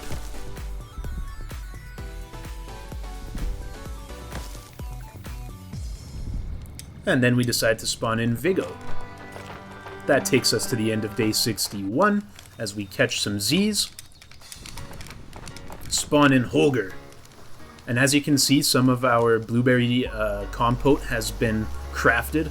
This was awesome, as it does increase joy in villagers, and God knows we need some joy at a moment like this. Spawn in another villager, and then, yeah, we take out some Jotunblood. Now, I don't know if I've mentioned it yet, but the Jotunblood in this game is a bit of a grind. Definitely something that you're going to be constantly doing. I just want to give you a fair warning that, yeah, you are going to be spending a lot of time getting Jotunblood. Get back to base, and with our freshly acquired Jotunblood, we bring in Ebba. A Wolfar pack is approaching, but that's okay. Fairly easy to take them out, and they provide meat, so you can't complain. And just like that, they are done.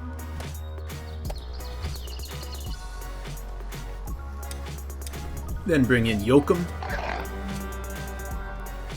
Reach the end of day 63, and go and mine some more iron. This time I did bring a torch, and for the first time I find an enemy in the iron mine. I was expecting a bit of a challenge here. It wasn't a challenge at all. I one-hit him. So, yeah, I was a little bit disappointed by that, to be honest. I was thinking that, you know, deep down in the caves, a new mob appears. It's probably going to be something pretty intimidating, and that puts up a pretty good fight. Unfortunately, just some sort of bug that only took one hit. But hey, I'll take it. I'll take it. It did give some meat as well. Then we do have some iron axes ready. This is huge because this means we can now chop down birch trees. Birch trees provide hardwood, and that is necessary for a lot of the iron tools, as well as the next tier of buildings that we're going to be unlocking. So definitely a major progression point when you get that first iron axe.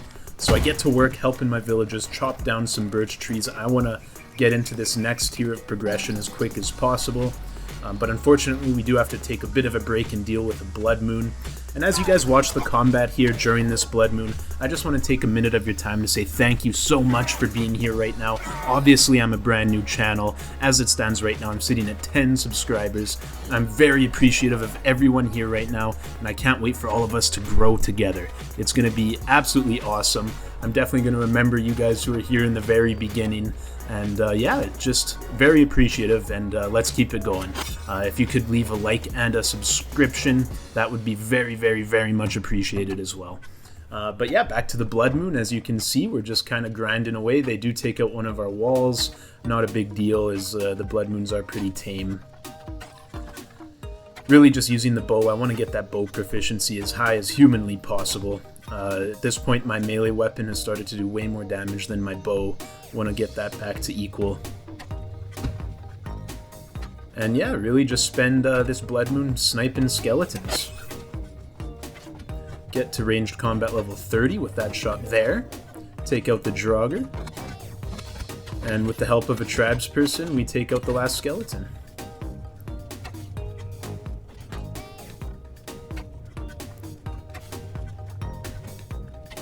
And there we go. We then decide we're going to bring in Frode. And the Blood Moon finishes. Then we bring in Thyra. Go back to the Iron Mine one more time. Again, we one-hit the stupid bug. And we break down some of the cave walls to collect that all-important iron ore. With a full inventory of iron ore, we head out of the cave and back to base. There's a bit of a weird lighting glitch I noticed happened every time that we leave the cave. It gets like lighter than darker than lighter again kind of thing, like light, dark, and then it gets light. It's very strange. And back at base we drop off all the iron ore so our bloomery worker can smelt it down. And that takes us to the end of day 65, where I again find one of those standing up draugrs, which scared the crap out of me, but turns out it was already dead. And yeah, I'm not sure if I've mentioned it yet, but the Jotunblood in this game, it's really grindy actually.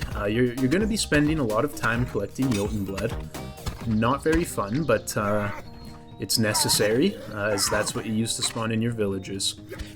And then I do find a skeleton camp as I'm on my Jotunblood adventure, take out one of the skeletons, and then I go check on my Wolfar trap and take out a couple wolves while I'm there.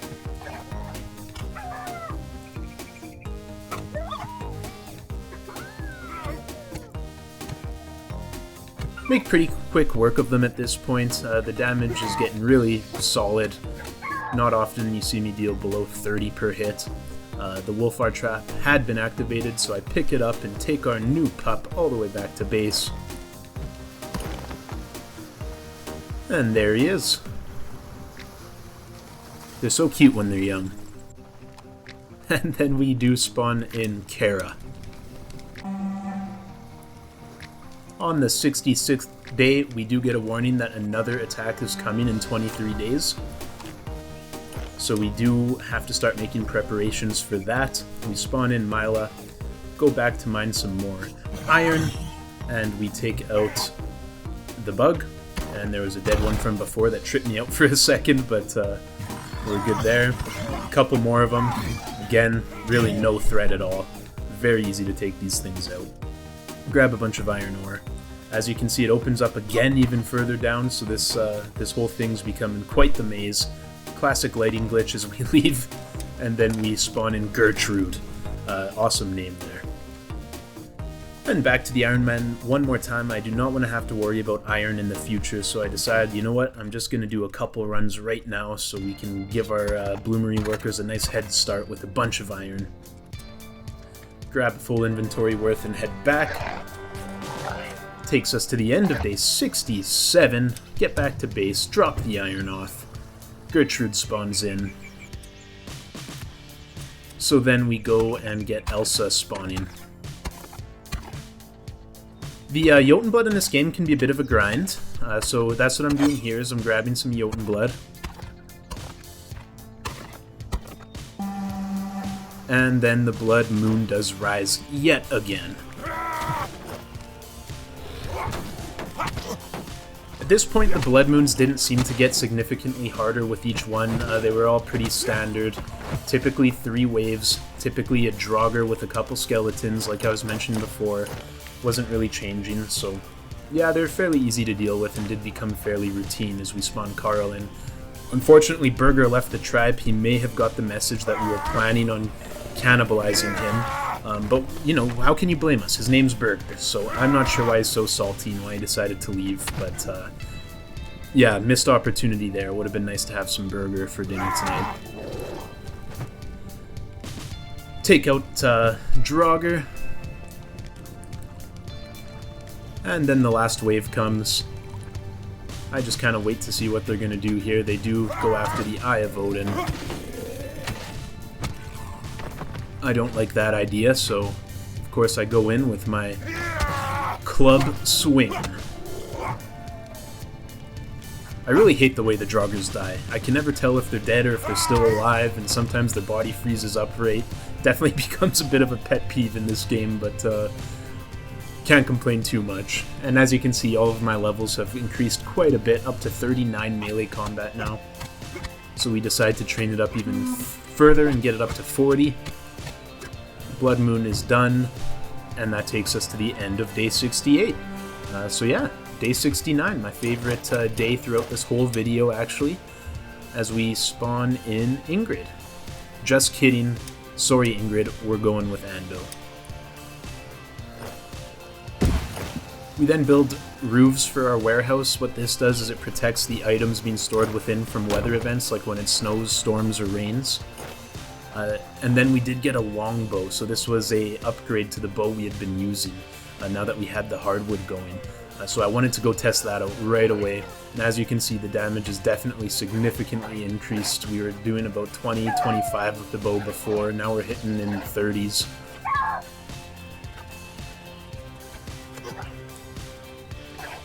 I just spend the day kind of practicing the bow on some wolves. And while we're here, I figure, you know what? Let's lay down a couple traps.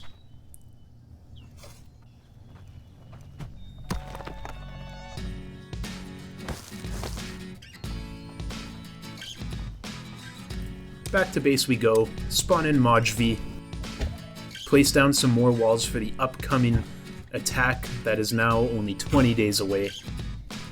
The way the walls get placed does look a little bit weird, like the one post is sticking sideways, but once they're actually fully constructed, they are constructed straight, so you don't have to worry about that too much. As you see, we have now survived 69 days, absolutely awesome. Here's a quick look at all the walls I had constructed, and then we spawn in Lennart. And wanting to continue training up that bow proficiency and to check on the traps I had laid down, I go back to the Wolfar Den. Not sure what I was thinking there, I just kind of walked right up to him. Probably not the best idea, but it's not a huge deal, as we are able to take him out. We did have Frode starve to death, unfortunately, but we immediately replaced him with Ivar. And that takes us to day 71. On day 71, Joachim starves to death. Gertrude starves to death. I start cooking for my guys because Liv also starves to death. Then I go out on a mass food gathering expedition. You'll see a bunch of berries and even more mussels. I shorten this up into a bunch of small clips, but in reality this was probably a full half an hour of just running around collecting food. It was definitely a bit of a grind, but our villagers just kept starving to death, and I could not have our numbers get depleted again, especially after I worked so hard to get them back up to close to 40 after that onslaught from last winter. So yeah, that's what I spend my time doing on day 72, is just running around and collecting as many mussels as humanly possible. I believe I actually fill up my entire inventory. I had also collected some berries along the way as well. But yeah. While we're at it, of course, want to practice with the bow a little bit, so we do take out some wisps. Landed a nice 35 on that guy. And just keep collecting those mussels.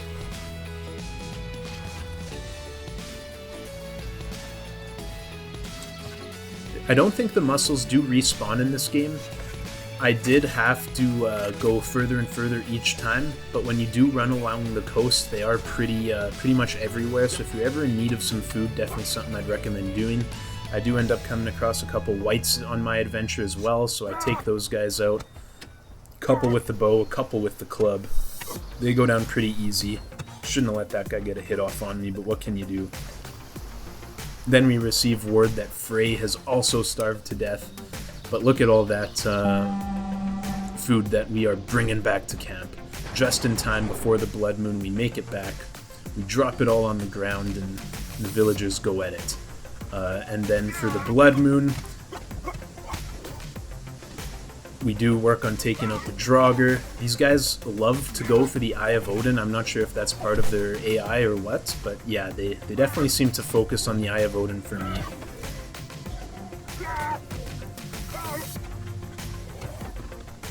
And just keep dwindling down their forces one at a time.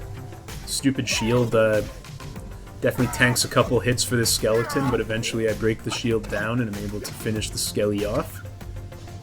Try and keep moving to avoid those arrow shots from the Draugr, but do a poor job of it. At this point, I get a little worried that I could potentially die, so I use the Hunter's Hut as a bit of protection, dodge a couple times, get in there, get him stunned, and then finish him off. And that takes us to the end of day 72 as we harvest the remains of some Draugrs. We go get whacked by a bush. And then I grab all 3 of my wolf pups and take them on a mission, and I want to see if we can finally beat Fenrir.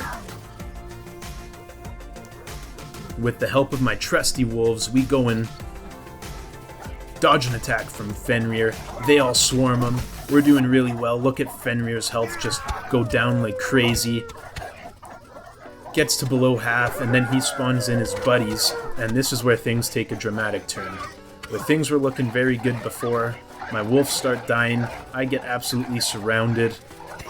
Fenrir lands a couple big blows on me, and all of a sudden I am forced to retreat. Really sad day as 3 of my wolves that I had raised from the point they were little pups passed away. They did not survive the battle, so that was unfortunate. We go get whacked by the bush. The only good thing is that those wolves eat so much meat it's not even funny, and with the food crisis I had been having, it might actually be a blessing in disguise that we don't have to feed those guys anymore. But yeah, we go back to the iron mine, we take out the world's easiest bugs a couple times. It's pretty easy, and then we get to work collecting some iron ore. And with a full inventory of iron ore and a nice little lighting glitch as we leave, we head back to camp. That takes us to the end of day 73. The start of day 74, we do some more combat training, then we go out on an adventure and find a skeleton. The skeletons are no threat at all to us at this point in the game. Grab some Jotun blood. I'm not sure if I mentioned it yet, but the Jotun blood in this game is a bit of a grind. But yeah, we end up taking out the second skeleton. A third one comes for vengeance. Hit him with the 52, knock him down, and finish him off right afterwards. And all of that work taking out skeletons for a reward of 1 Jotun blood wasn't exactly worth it. It would be nice if they had a couple other goodies. I guess there was a second Jotun blood there, but yeah, 2 Jotun blood. Definitely not worth the efforts it took to take out this camp. Yeah, it'd be cool to see them add like chests or some sort of lootable content from some of these enemy camps, because 2 Jotun blood, it just feels a little bit demoralizing after you take out a whole bunch of enemies. With that said, we do go find a white spawn and take out a couple whites. They are also very easy to take out at this point of the game. Not much of a threat at all. And then notice this, I don't even know what you'd call it. It looks like flesh beneath a rib cage. But I start taking it out, swinging my big club at it. And just like what happened when we spawned in Fenrir, it does turn into these little orbs of red light, and they form the face of an enemy up in the sky there. Move on to the second one, work on taking that out as much as my stamina will allow.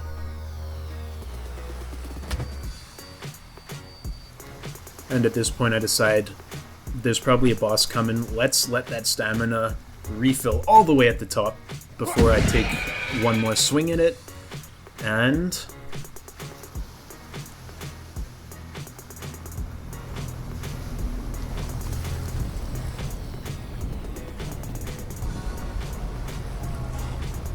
Hogger the Relentless spawns in. So we take a nice juicy swing at him as soon as he spawns. It was hard to get distance on this guy. It seems like he has unlimited stamina. He was always just able to stay right on me whenever I'd try and run away. He also would like move back and then just sprint at you. Yeah. Dive away from his attacks there. Hit him with the 35 damage. Was a little bit too slow to dodge out of the way on that one. And if you miss the one dodge, then you're probably getting hit a second time as well by the time you get up. Hit him for another 35.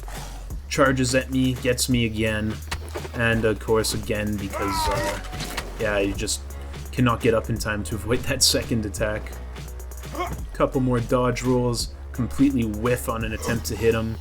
Now, I keep timing my dodge rolls poorly. He comes at you a lot faster than you'd think. It's really hard to kind of like tell when you should dodge with this guy. I know it probably looks a little bit infuriating right now, but trust me, when you guys play, you'll see what I mean. But we keep whittling down his health and keep working on him. Unfortunately, my health is pretty low at this point, but I think I've figured out the dodge roll. And just when I think I have it figured out, he hits me again, knocks me down. I dodge away, but he charges after me and gets me as I attempt to make an escape. So a little bit frustrated here. I can't seem to beat Fenrir. I can't seem to beat Hogger the Relentless. I have to kill Bodoloff in order to keep me alive. Yeah, at this point I need to figure something out. I need to improve my weapon tier, or I need to do a lot more training, because I can't keep dying to these bosses. We do upgrade our hunter's hut to a hunter's house. We then do the same with the gatherer's hut. Now that we have hardwood, we are able to upgrade these, which is awesome. And this upgrade actually lets you go from 2 workers to 3 workers. I then do the same for the fisherman's hut. The reason I chose the hunter's hut, the gatherer's hut, and the fisherman's hut are because those are the 3 buildings that provide food, and obviously food is a battle that lasts forever in this game.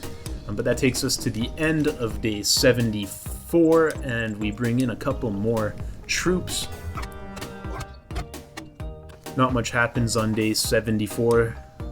Complete day 75. Spawn in another clan member.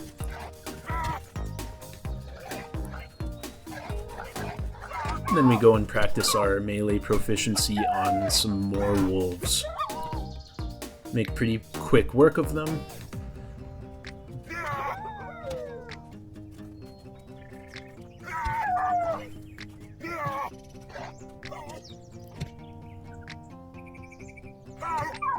And that'll do it. Of course, we harvest them for their meat.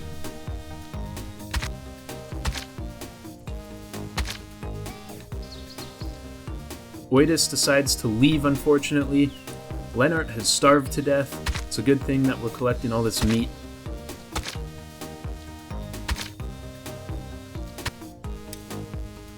And as you can see, we've gathered quite a bit from that little wolf hunt. That takes us to the end of day 76 as we walk back in the rain, spawn in Toke. And then we go and get some more iron. One hit the bug yet again. Miss a couple shots there, but works out okay. They never really stood a chance anyways. And yeah, go into the very depths of the mine. We are getting quite deep into the mine at this point. Grab a full inventory worth of iron ore and head back to camp. When we're back at camp, I noticed that there's an upgraded shirt that is available that our craftspeople have crafted for us. So we throw on the thick linen shirt. We spawn in Turid. Our food situation now looks a lot better as we have 133 berries, 44 meat, and a bunch of other stuff. Get a notification that the blood moon rises, so of course we go and deal with that.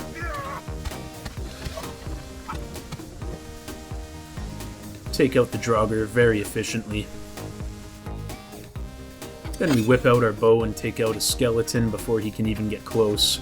Same with the Draugr. The Draugr, I guess, lands a couple shots on our wall, but then I take him out very quickly.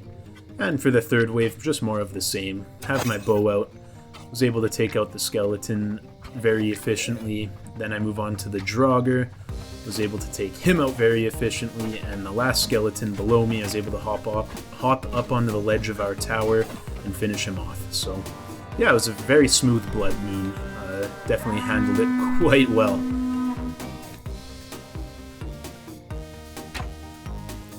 And then we move on to doing some archery training, working on that archery proficiency. The one weird thing is that when you train melee, it doesn't use up any of your weapon durability, but when you train archery, it does use up your bow durability. And I didn't have too many of those long bows, so a little bit frustrating there, but what can you do? Spawn in Knut. This is the second time we've had him, so I guess he's resurrected. Pack of hungry smokers tries to approach, but with our walls and with the amount of villagers we have, they can't even get close to our food stocks. And that takes us to the end of day 79. On day 80, we go out and shoot some wolves with our bow. That wolf jumped up really high. Was not expecting that. I didn't think he'd be able to reach me, but not a big deal. Wolves are pretty routine by this stage, that is for sure. After that, we bring in Ailey. The blood moon rises yet again. It seems like there's invisible walls, or invisible hitboxes with some of these walls, I should say, as at this point in the game, a lot of my bow shots start to miss, even though they look like they should be on target. You'll see what I mean as the video continues here, but yeah, we take out the Draugr pretty efficiently. Then take out the skeletons. Our bow damage is getting pretty crazy here. We're hitting 40s now. These guys don't have any chance of doing anything against me at this point. Honestly, the blood moons by this stage of the game, they just become a little bit more of an annoyance than anything else. You just have to make sure you're back at base so you can help defend. But yeah, it's really not too challenging to do so. Bring in Arnie to the clan. Finish up day 82. Blood moon is done. Start off day 83. A bear attacks. See, this is what I mean, like, that first bow shot, I'm not sure how it would have missed. And that one, I mean, that one too, it looks like they're hitting the bear, so I'm a little bit confused here. But we just keep, you know, hitting away. Melting down his health slowly but surely. And then he charges at me and I get scared poopless. He was not able to get over the wall.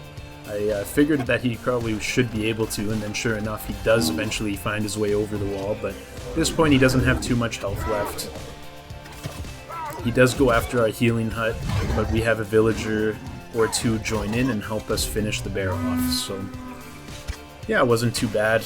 We got him for his meat. Jensen starves to death. Fenno starves to death. We bring in Ella. Ando leaves. We bring in Gunhild. I believe this is the second time we've had Gunhild as well, so they do recycle names, but that's okay. Not much happens on day 84, so then we basically skip right to day 85 here. Now, I was able to build one of these larger watchtowers. They're pretty cool. You climb up them on a ladder, although it is a bit painfully slow how slow you do climb the ladder. But from the top, you get an awesome view. So our defenses are looking good as the attack, the invasion is coming in 5 days now. You can see that the hunting hut, fisher's hut, and gatherer's hut have now all finished their upgrades and they're now all houses. We do upgrade this workshop to be tier 3 so we can start making more advanced armor, and that takes us to the end of day 85. On day 86 we start off by hunting some deer for the first time. Land a shot, and now he's injured, so he's very easy to finish off. And the deer is actually a really good supply of meat, so I would definitely recommend maybe starting to go after deer a little earlier than I did. They were very elusive though, they do try and run away, so that's one thing to keep in mind. As we spawn in another villager, Holger decides to leave, and we get back to mining some more iron.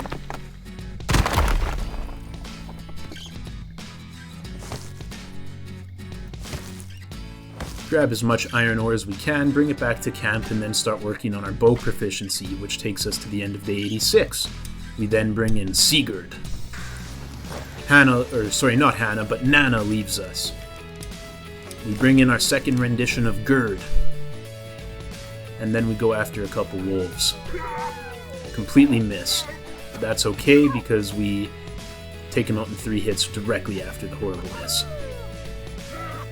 Miss again.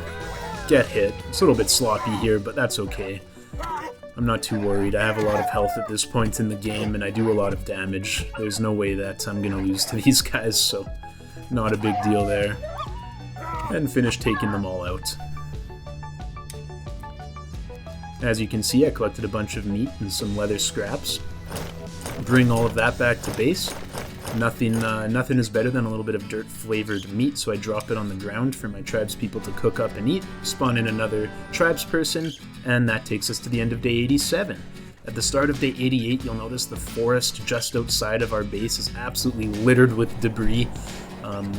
I was mainly focusing on logs and long sticks, so the normal sticks and the resin and that sort of stuff was just being left behind. I believe it was actually causing quite a bit of lag in my game, so something to be weary of if you are playing this game yourself. Maybe set up enough storages that you can collect all that stuff, but you really don't need it. But anyway, that takes us to the end of day 88. I go on a little bit of a rabbit hunting mission to stock up on food as the invasion happens tomorrow. So I definitely want to make sure we avoid what happened during the last invasion, where about half my clan starved to death or got killed or froze to death. So yeah, I want to make sure we have a huge reserve of food before this thing goes down tomorrow. Take out some rabbits for their meat, take out a wolf for their meat. One of our tribespeople leaves. That's okay. That deer completely dodged that arrow, just jumped right over it, but it didn't do him much good as we are able to take him down eventually. This one I hit a tree with the first shot, but the second shot lands well. And I was able to snipe him through a couple trees there. He's just limping now, so we finish him off. This guy also jumped over one of my shots. Looks like he is able to get away, unfortunately, but I redeemed myself by landing a couple shots in a row on this one and eventually bleeds out. And then with our meat back at camp, we do come to the end of day 89. At the start of day 90, Edward does starve to death. Everybody warms up by the fire and grabs some food. And yeah, today is the day that the attack happens. So unfortunately, our last watchtower wasn't able to finish. It was just missing 2 wood shafts. But I was not able to produce those in time. So we do have a little bit of a gap in our defenses, but that's okay. Take out my bow, and I just start taking these guys out. Glitch into the ground, which was a little bit frustrating there, but you know what, not a huge deal. And as you can see, we're just wreaking havoc on these guys. We're doing so much damage now. The only ones that were any sort of threat were these big guys. Like, this guy definitely did land a couple big hits on me. But the rest of them go down so easy. One of our warriors was killed by a skeleton. Take out the bow, finish off with those skeletons out of spite for our lost comrade.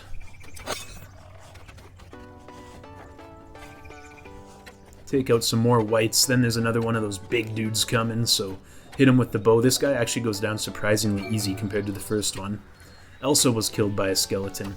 The weird thing is the Draugrs and those big crazy looking things, those large whites, they are definitely the tougher enemies, but it seems like the only ones that were killing my tribespeople were the skeletons, which definitely confused me a little bit, but what can you do? Just keep firing away those bow and arrow shots, building that bow proficiency, and taking out the enemy. Things are going relatively well so far. Land a 66 hit there, highest I've seen so far. Damage is getting really nice. And yeah, these guys weren't actually too hard other than that first one.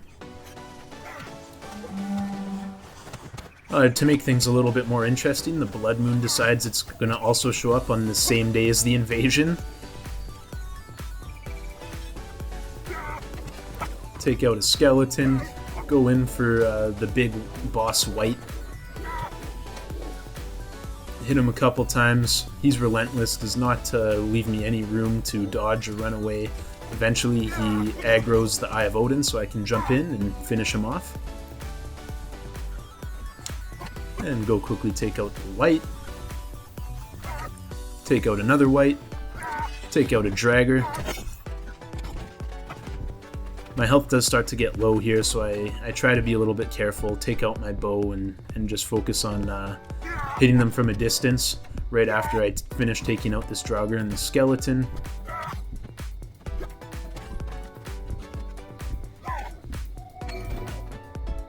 Unfortunately, Gird number 2 does die.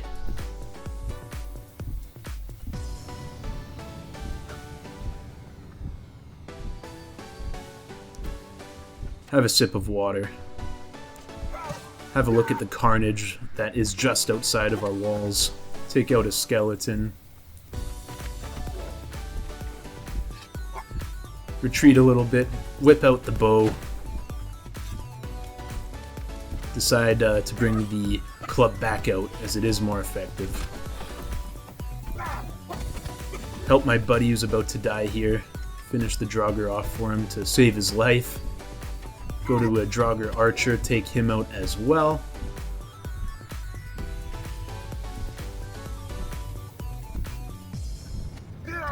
Take out a skeleton, or sorry, a Draugr archer, and then a melee Draugr as well.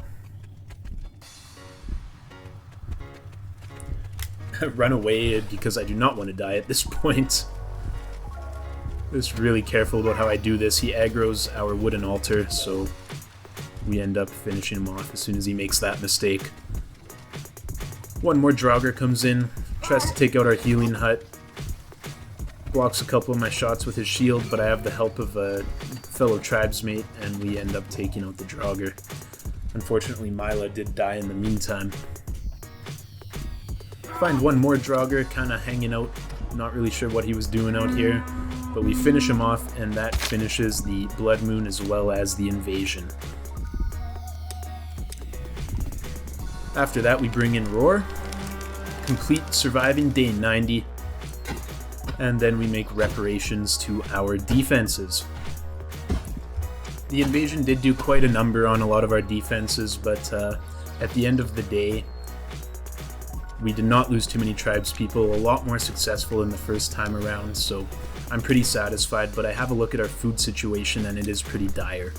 So we decide to spawn in Fiet. We go grab some more Jotun blood. That takes us to the end of day 91, now on to day 92. On day 92, we have the chance to bring back Ragnar from death. We choose to do so, as you cannot pass up on Ragnar. Like I said before, that is just the ultimate Viking name, so definitely gonna go with him. Place down a couple more storage buildings, then I make some bait and decide to fish for the first time. Took me a while to figure out how fishing works in this game. I was trying without bait at first, it did not work. So make sure you make the bait first. Get a bite, and there we go. Get an achievement for catching some fish.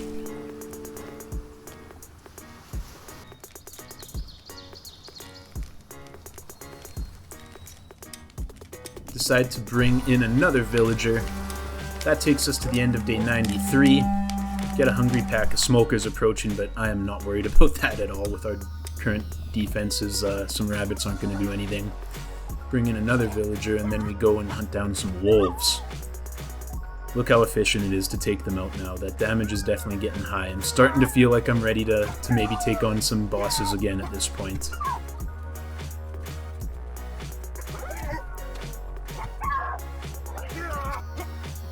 Unfortunately, my club breaks, so I have to finish this one off with the bare fists, but that's no problem. We do hunt some of the smokers on the way back. Definitely want to make sure that we don't have a bunch of villagers starving to death again, so yeah, focus right now is on collecting some meat and other food. We get as we make our way back to base, we do get notification that another blood moon is rising, so we go back to base, and yeah, at this point, they're very easy to defend. As you can see, I'm doing 62 plus damage with my bow, taking them out in 2 or 3 shots at most. Not a problem at all to deal with these guys anymore. Destroy his bow, and yeah, finish the last Draugr of that first wave. On to the second wave, just more of the same. Stand up on the hill, fire at them from distance, Fired at that one a couple extra times because those stupid Draugrs don't look like they're dead after they die. Finished taking out a couple of the skeletons. And then we decide to bring Hendrik in. Blood Moon is finished. Survive the 94th day. Get notification a Wolfar pack is joining. Not sure how I missed that shot, but not a big deal.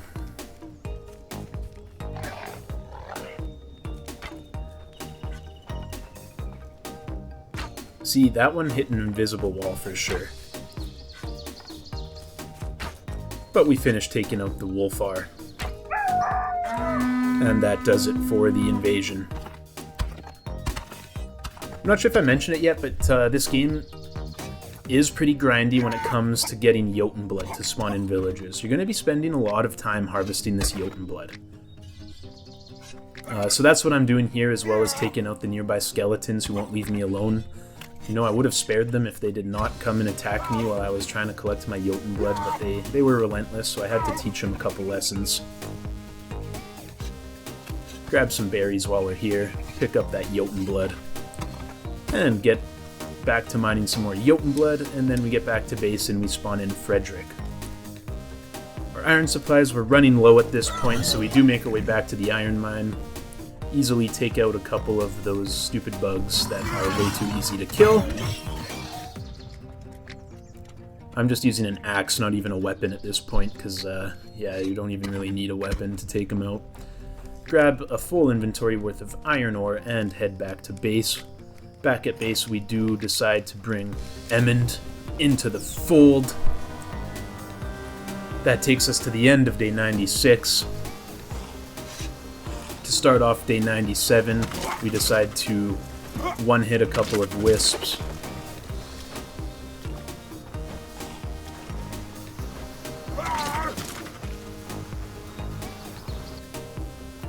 And we go back for Hogger.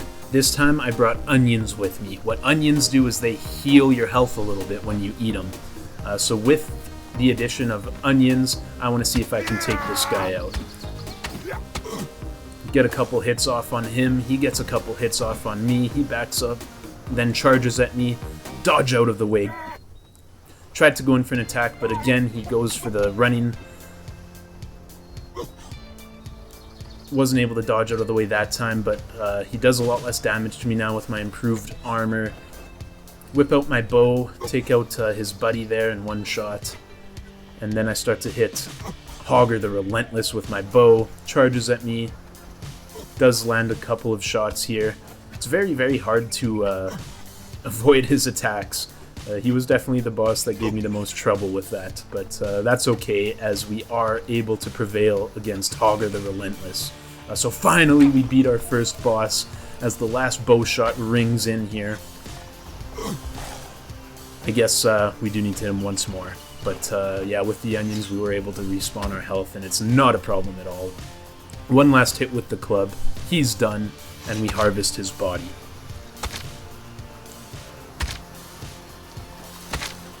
And just like that, he actually drops the water artifact.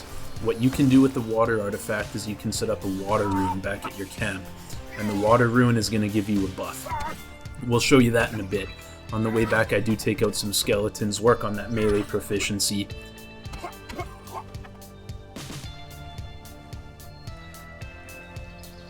My inventory is full, so I can't even grab the Jotun blood. Then take out a couple more skeletons. Really just trying to get that combat level up so I can take on Fenrir and the other bosses.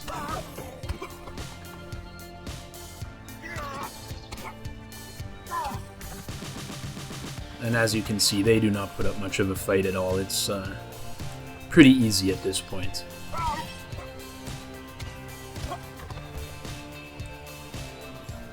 And this is the last one. Take him out, get back to base, spawn in Eric.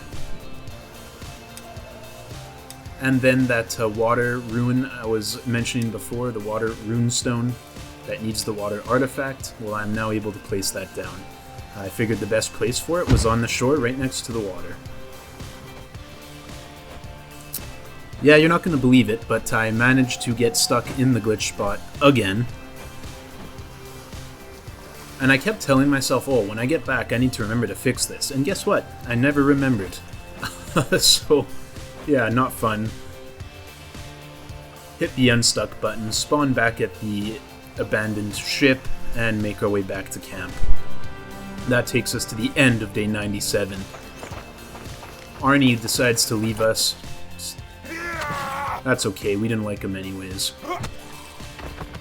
And we take out a skeleton. And then we take out another skeleton. I then decide to break down the flesh surrounding the skeleton spawn. You know the drill at this point. A bunch of little red lights go up into the air. They form the face of a skeleton. As I destroy the second one, the skeleton spawns in. I make sure I have some onions so I can heal up. I do a little bit of floating on top of this rock, which I thought was a little bit interesting. And then I start taking shots at the skeleton with my bow. So this guy is named the Great Necromancer Skeletroll. And he seems like he's fairly easy to take out. Maybe I should have started with this boss. But you'll see it does get a little bit hairy here. Not for the reason you might think. But yeah, basically as I get him down to below half health, he completely disappears, and now you'll notice at the top of the screen his health bar is going up. I'm still right in the middle of the skeleton spawn. I didn't run away. Like, I don't know what's going on here. So I run around, I jump on top of some rocks and look everywhere. I'm hitting my Witcher Senses button to see if I can see where he's hiding, but he's just nowhere to be found. So then he comes running in from nowhere. So I get back to work and start from zero again. That attack only did 2 damage to me, so yeah, I'm definitely starting to think this is the boss I was supposed to start out with. I may have done this in the wrong order, but that's okay. We're easily avoiding his attacks, and we're taking him out one hit at a time. He does spawn in some skeletons to help him out, but they are not able to really do much. That guy literally got killed as he spawned in. Get a notification that another portal has spawned and another invasion's coming in another 23 days. As I'm taking out some of his minions. Get him down to almost no health, going for the final kill, and he starts running away like a little scaredy cat. That's okay, we're gonna track him down and finish him off eventually here. Take out the bow, land the final shot, and then we move in and harvest him for his resources. Drops a bunch of Jotun blood, and most importantly, he ends up dropping the air artifact. So now I'm able to make an air runestone back at camp. Get back to camp. There's a blood moon, so I do take care of that first and foremost. Goes pretty smoothly. They invade from a side, the only side that has no walls. But it is just a blood moon, so it's really not a big deal. And at the end of day 98, you will see our water runestone has finished construction. Our villagers worked hard to get it done. I assign a worker, and I'm able to start performing the water ritual. We'll take a sec and just enjoy this interpretive dancing, these majestic moves that our Viking hero is performing in front of our very own eyes. Absolutely stunning performance.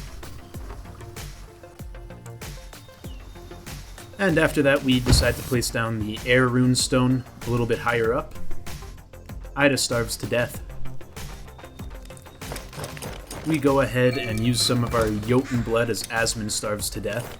And then we replace Asmund by bringing Halvar back to life. We did have Halvar at one point earlier. So yeah, Halvar 2.0. Take out some wolves. Harvest them for their meat. Ragnar 2.0 starves to death. If you wanted to know what the water rune does, it gives a quick description there, but basically it increases your stamina, your melee combat, and a couple other things. One of my tribe's people is performing the ritual and shoots a water beam straight to my face. Then we spawn in bow. Get up to 99 days survived on to day 100. To start off day 100, we go out and we collect some mussels.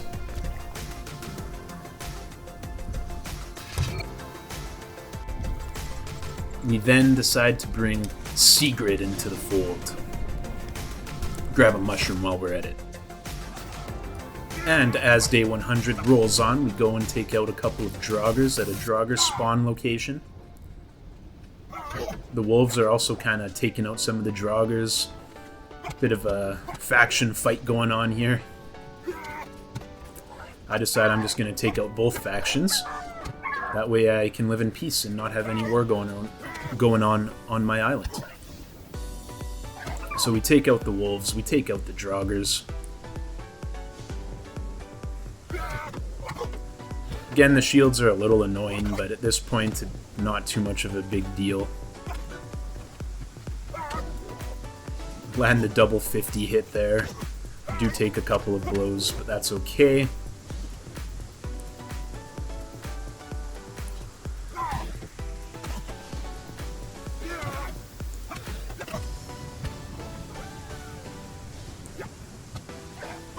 Take out another wolf. And we have now survived 100 days in Aska.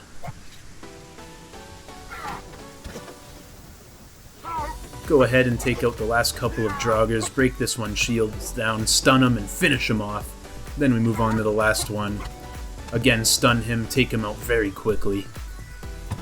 And we decide that we should take on the Draugr boss. I do have some onions in my inventory, as you can see.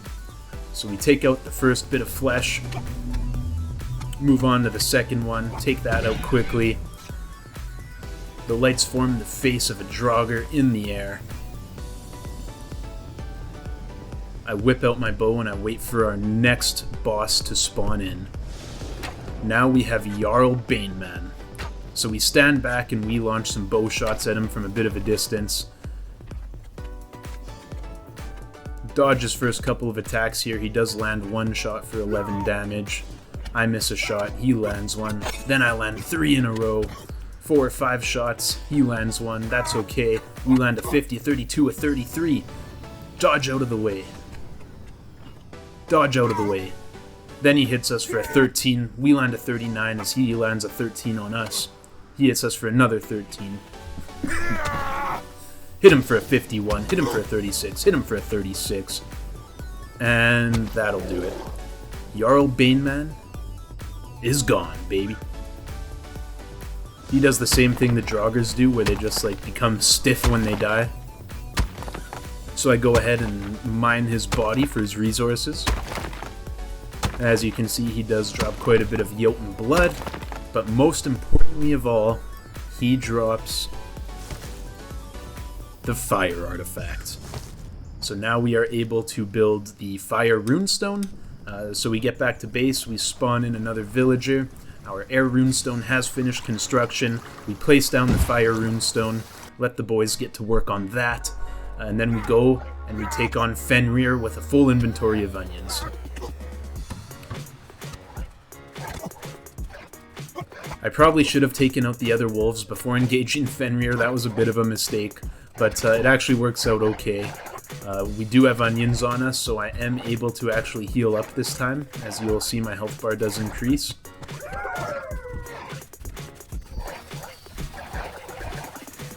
But I do run out of onions, and I do end up having to retreat.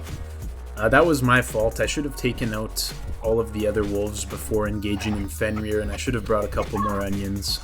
But that's okay. We get back to base. We spawn in Aska.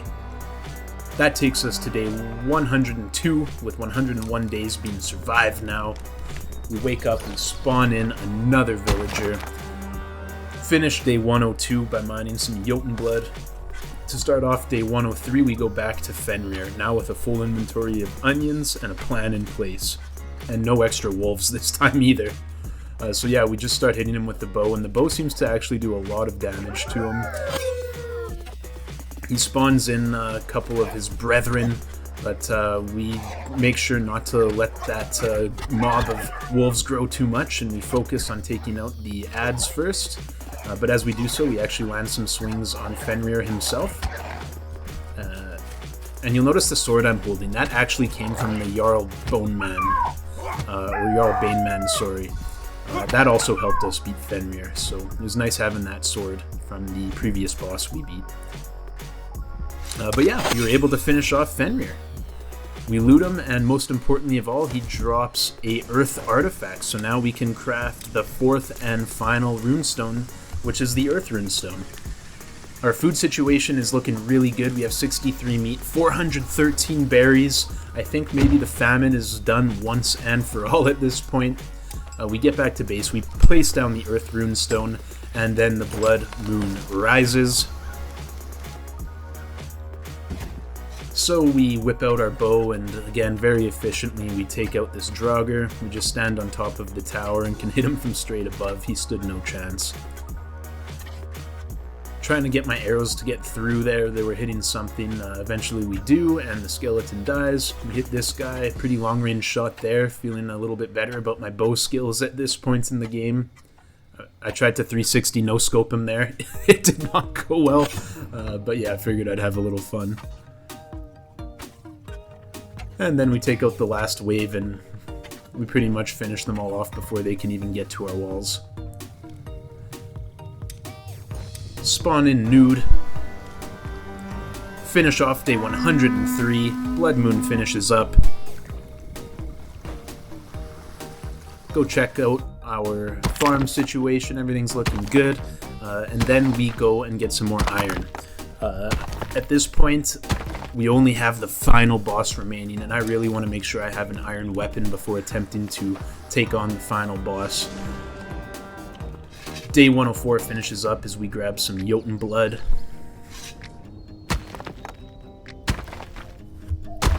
Did I mention Jotun blood's a bit of a grind?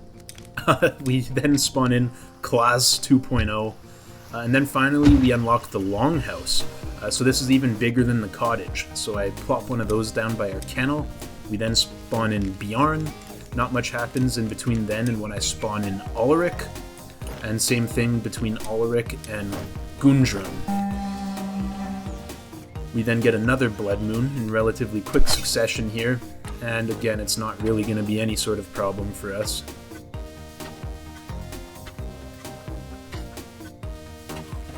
Take out the first 3 really quickly there. Then choose to spawn in Froya. Handle the next wave of the Blood Moon, miss a couple shots. Then land the next 3 in a row to take out the Draugr.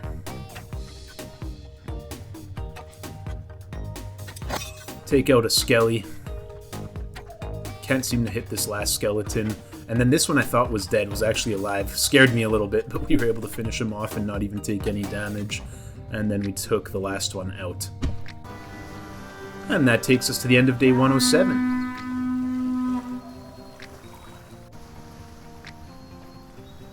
The next morning, I start off my day by getting the buff from the Air Runestone. As you can see, it does similar things to the Water Runestone, but it also increases ranged combat instead of melee like the Water Runestone did. And now we finally get our two-handed iron sword, the weapon I've been waiting for. So I decide to immediately go test it out and look at that damage. We are able to one-hit wolves now. 130 damage. Just crazy. 134 damage. 97 without even doing a strong attack. 87, 92. So, yeah, this is a huge improvement to say the absolute least. Get back to camp, spawn in Signe. At this point, we had finished building a cart, which was similar to a sled, but it can hold twice the amount of items a sled can. So we take the cart. Day 108 finishes up, and we get to the iron mine now with our cart in hand. So I get to work mining all the iron I possibly can. Now unfortunately, as soon as I decide to bring the cart with me, I actually ended up depleting the iron mine. it had completely run out of iron. I had completely finished off this iron mine. So yeah, the cart was basically useless. I didn't even have much iron to put in it, but that's okay. We get back to base, we work on training up our melee. We spawn in Burger 2.0 in case another famine hits us. And that finishes off day 110. Then we get hit in the face with a blast of fire at the fire runestone. That cannot feel too good, but supposedly it does give me buffs, even though I feel like it would probably just melt my face off. But that's okay. Get the blood moon again on day 110 here. Sorry, this is now day 111 as we've survived 110 days. And the blood moon is very easy to handle. Our ranged combat is now up to level 58.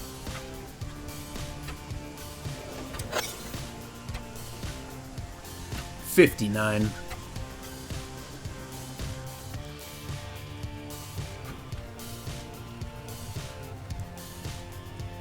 At this point, I just wanted to sit back and watch as my tribespeople finished off the skeletons, but they weren't really doing much. And then I actually ended up regretting this quite a bit because one of my tribespeople died as I was just standing watching them get killed. So yeah, mistakes were made, but not the end of the world. And that takes us to the end of day 111. So on day 112 we spawn in Herald, then we spawn in Igor, and this is the site where the final boss is summoned. So what I do is I place down a patrol marker. This way, when I summon the boss, I can have all of my troops run out here and patrol the area so they can join me in the fight. Day 112 finishes up. We spawn in Ursa, then we spawn in Njord.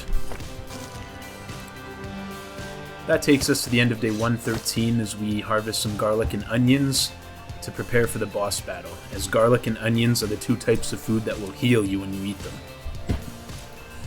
In our longhouse that has just finished production, I put down a fireplace, and then as many beds as I can possibly fit without it being too cramped.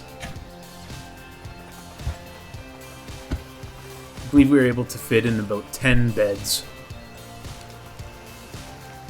Then we get notification of a bear attack.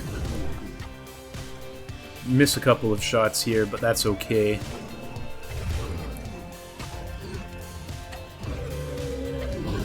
He's working on breaking down our wall.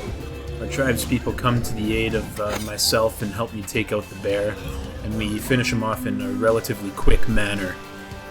That takes us to the end of day 114 as we perform the water ritual and the earth rune ritual as well.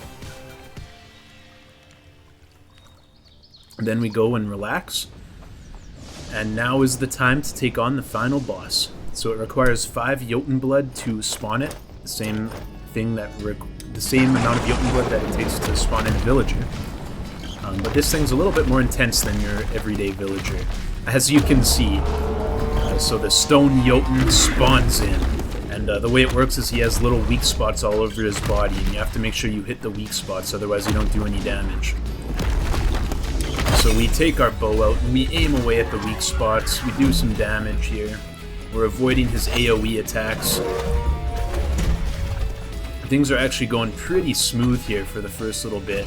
Then you see these red beams come out of the sky, you gotta make sure you avoid those. He does hit me with one of his AoE attacks. He spawns in some friends to help him out. I work on aggroing those guys and taking them out.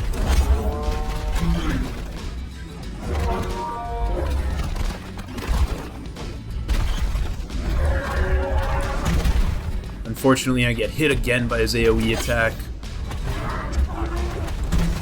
And again.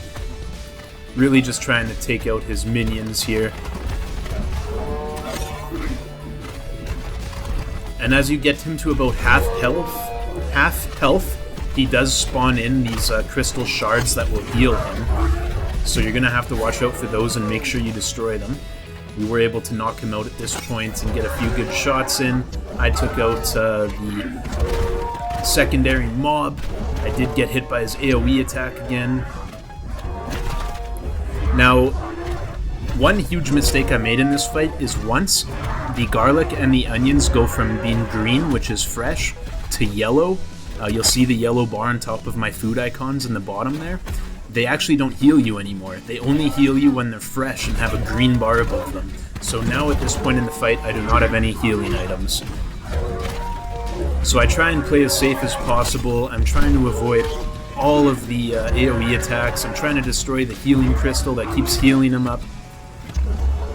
His health isn't moving down nearly as fast anymore now that he's spawning in these healing crystals.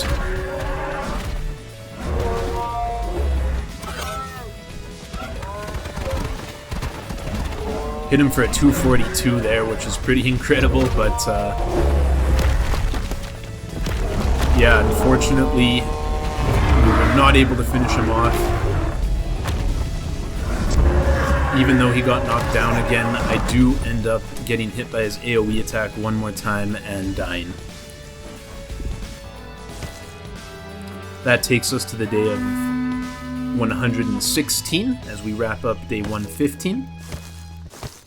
Start off the next day by grabbing as much food as I humanly can.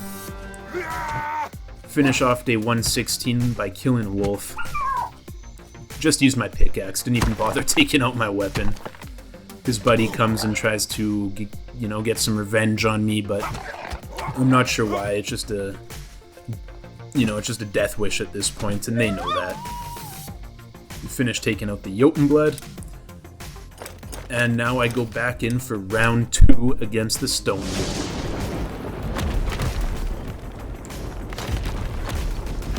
This time I make sure I have a bunch of garlic and onions that have freshness full, so I do not run into that same issue we had last time where I ran out of healing items.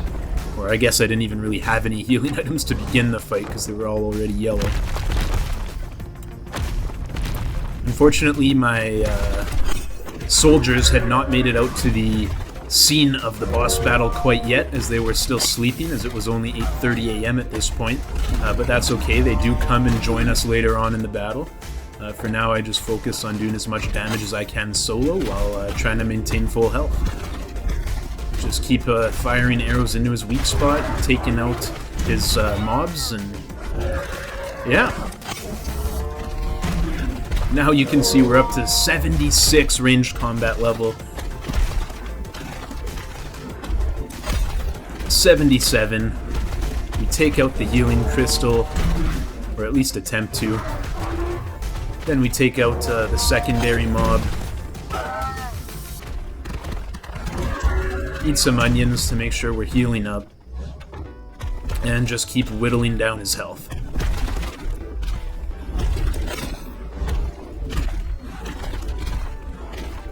Getting a lot of damage off on him right now.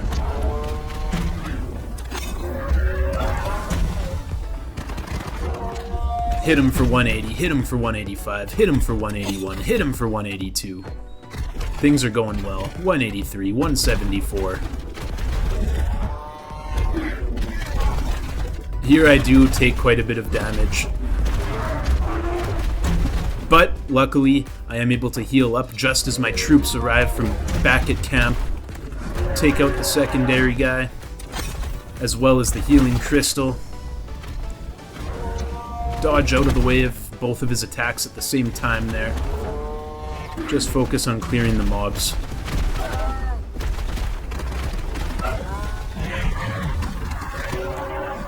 His health is going down really slow at this point with the healing crystals that he is able to spawn in, but we keep whittling him down.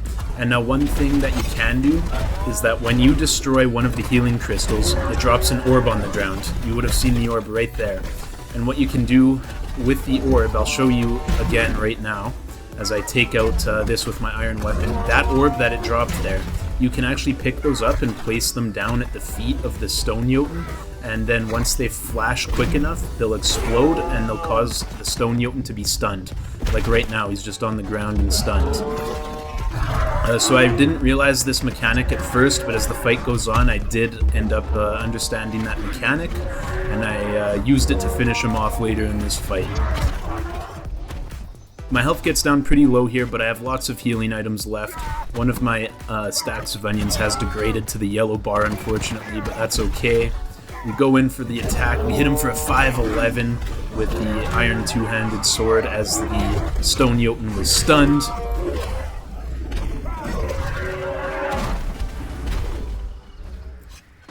Eat some more healing items. I don't know how that shot missed, and the second shot missed as well, but that's okay because we followed up with a 267 damage hit. We have him to about 1/3 health at this point. Things are going relatively well. Hit him for a 278, hit him for a 274. Then I focus on the secondary mob, take him out.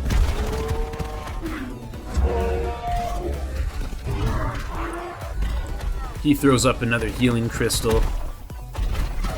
And at this point, I believe this is when I realize the way the mechanic works. I pick it up, I run right up to him, I drop it at his feet, it explodes, and then it was a little bit frustrating. I couldn't seem to hit the spot with my stone two-handed sword no matter what I did, so eventually I take out my bow, but at this point the stun was pretty much over.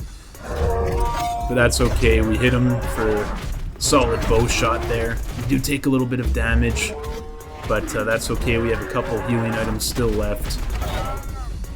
Take out the mobs, hit him for a 281. His health is now down to maybe about a 5th or a 6th.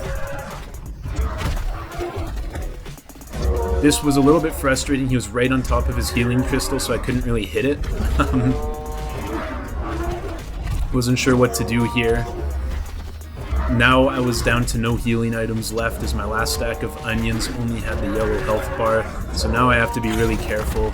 Most of my troops have died, so it's basically a one-on-one at this point. I panic because I have no health left. As you can see at the bottom, I literally have 1 HP left. So I opened up my menu trying to find any more healing items, but there weren't any. So at this point I think I'm probably screwed, but luckily that last healing orb explodes right on him, he gets stunned, and I'm able to take him out. With the last shot coming right here, we beat the final boss of Aska.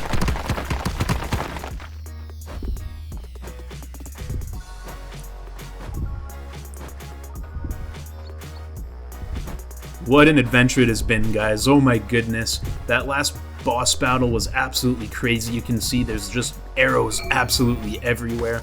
Eric leaves, that's okay, we don't want him anyway. We beat the stone Jotun, who needs Eric?